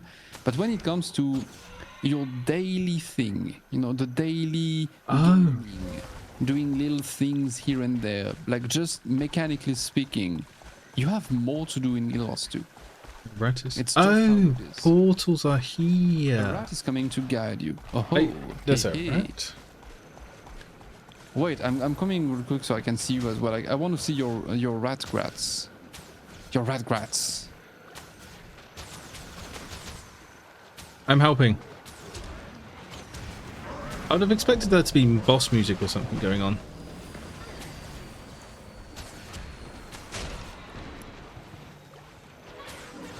I So helped. I am looking. I think I did it. Feel the fury. Oh, maybe I'm in another instance actually. I just realized. But this is cool. Yeah, because. So yeah, you have to close a bunch of portals, and then you have the big bad that will spawn at the center.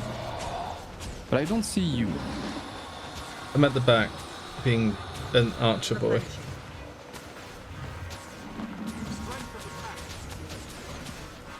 Also, Grata, what is your name?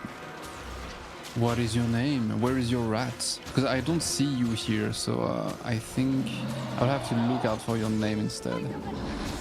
Wanted to add you. There is a rat here. That doesn't look like a rat with 6k hours. I'm looking for a very shiny rat with a bunch of legendaries. Okay, I got owies. I got money. But yeah, I'm probably on another instance, I'm afraid. I don't even know where I am. There is a guy named Papi Steph. I want a gun. I really want a gun. I just want a musket. Incroyable. There is a French guy with an amazing guild name, La Principauté des Lasagnes. Oh no. It's kind of like I'm stuck. lasagna royalty, some sort. I was stuck in a portal. What? That's a... no, he looks like a rat with a lot of hours, yes. Full masteries, 36k points. Hell yeah. I wanted to see your rats, very shiny rats. Look at this rats. Look at this very Is he a fancy boy? rats. Yeah, he's a fancy boy. Ugh. Also, I just dropped in the middle of the boss. With no clue. I just realized.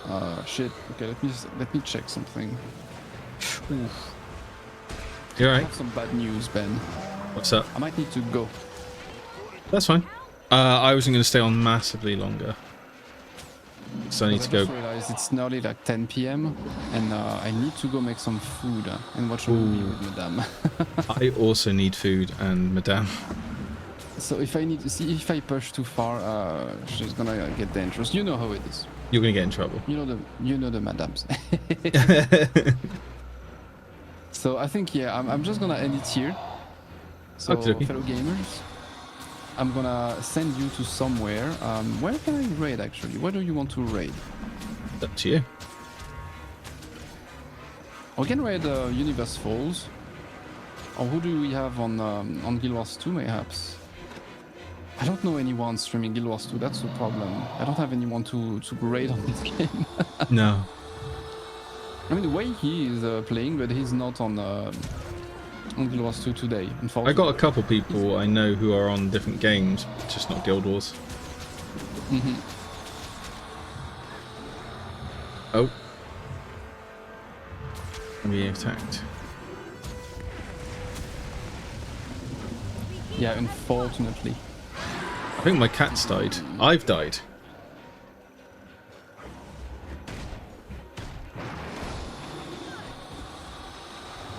But yeah, I'm gonna send you to Oh, I died. Falls actually. Up. I'm gonna send you over there. Also, my cat is very clingy right now, so I think he's very hungry. Do you still have your... You want some snacks? Okay. Alright, so guys, Ben, thank Bonjour. you for the little collab. Always thank you as pleasure well to do this. And I'm looking forward to see your adventures in this game. Hell yeah. Yeah, I'm going to. You're gonna continue. I'm interested. I'm definitely interested. I'm gonna go raid my friends, Scorch and Zora, as they are actually. Oh no, yeah, as they are both on and doing Dark Tide. So gonna go say hi. Spaghetti. May I suggest Draw Cats? Oh, Draw Cats is online. Oh. Let me double check. I think I know that name. Yeah, okay. Yeah, we did raid him a long time ago. Draw Cats. He's online.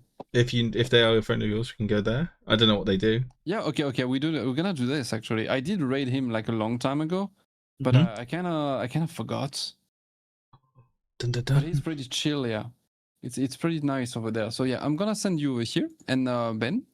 Yeah. See you later. See you later. Good evening with Madame. Enjoy the food. I'm kind of running away because I know time flies by very fast. And fellow gamers in the chat, thank you for joining today. I'm gonna probably stream again tomorrow, I think. If not tomorrow, it's gonna be this weekend. So it's usually every Monday. So Monday, it's like kind of a Final Fantasy 14 thing. It's like a housing thing. That's the day we visit houses over there. Otherwise, on like Thursdays and Sundays, mostly, except today, because it was a stream with Ben, so it was kind of an exception. Usually I don't stream on Wednesdays, but Thursdays and Sundays, it's like random games, completely random games. But at the moment, it's very much Guild Wars 2. So there we go. But yeah, bye-bye. Bye, everyone. Madame is waking up. I'm in danger. Run. See you later. Bye-bye. Bye-bye. And everyone, I'm going to shoot off and goodbye, Knocker. That's him. Right, we're going to go raid a rat because I have got a commission with them. So I'm going to hit that and we're going to go just say hi.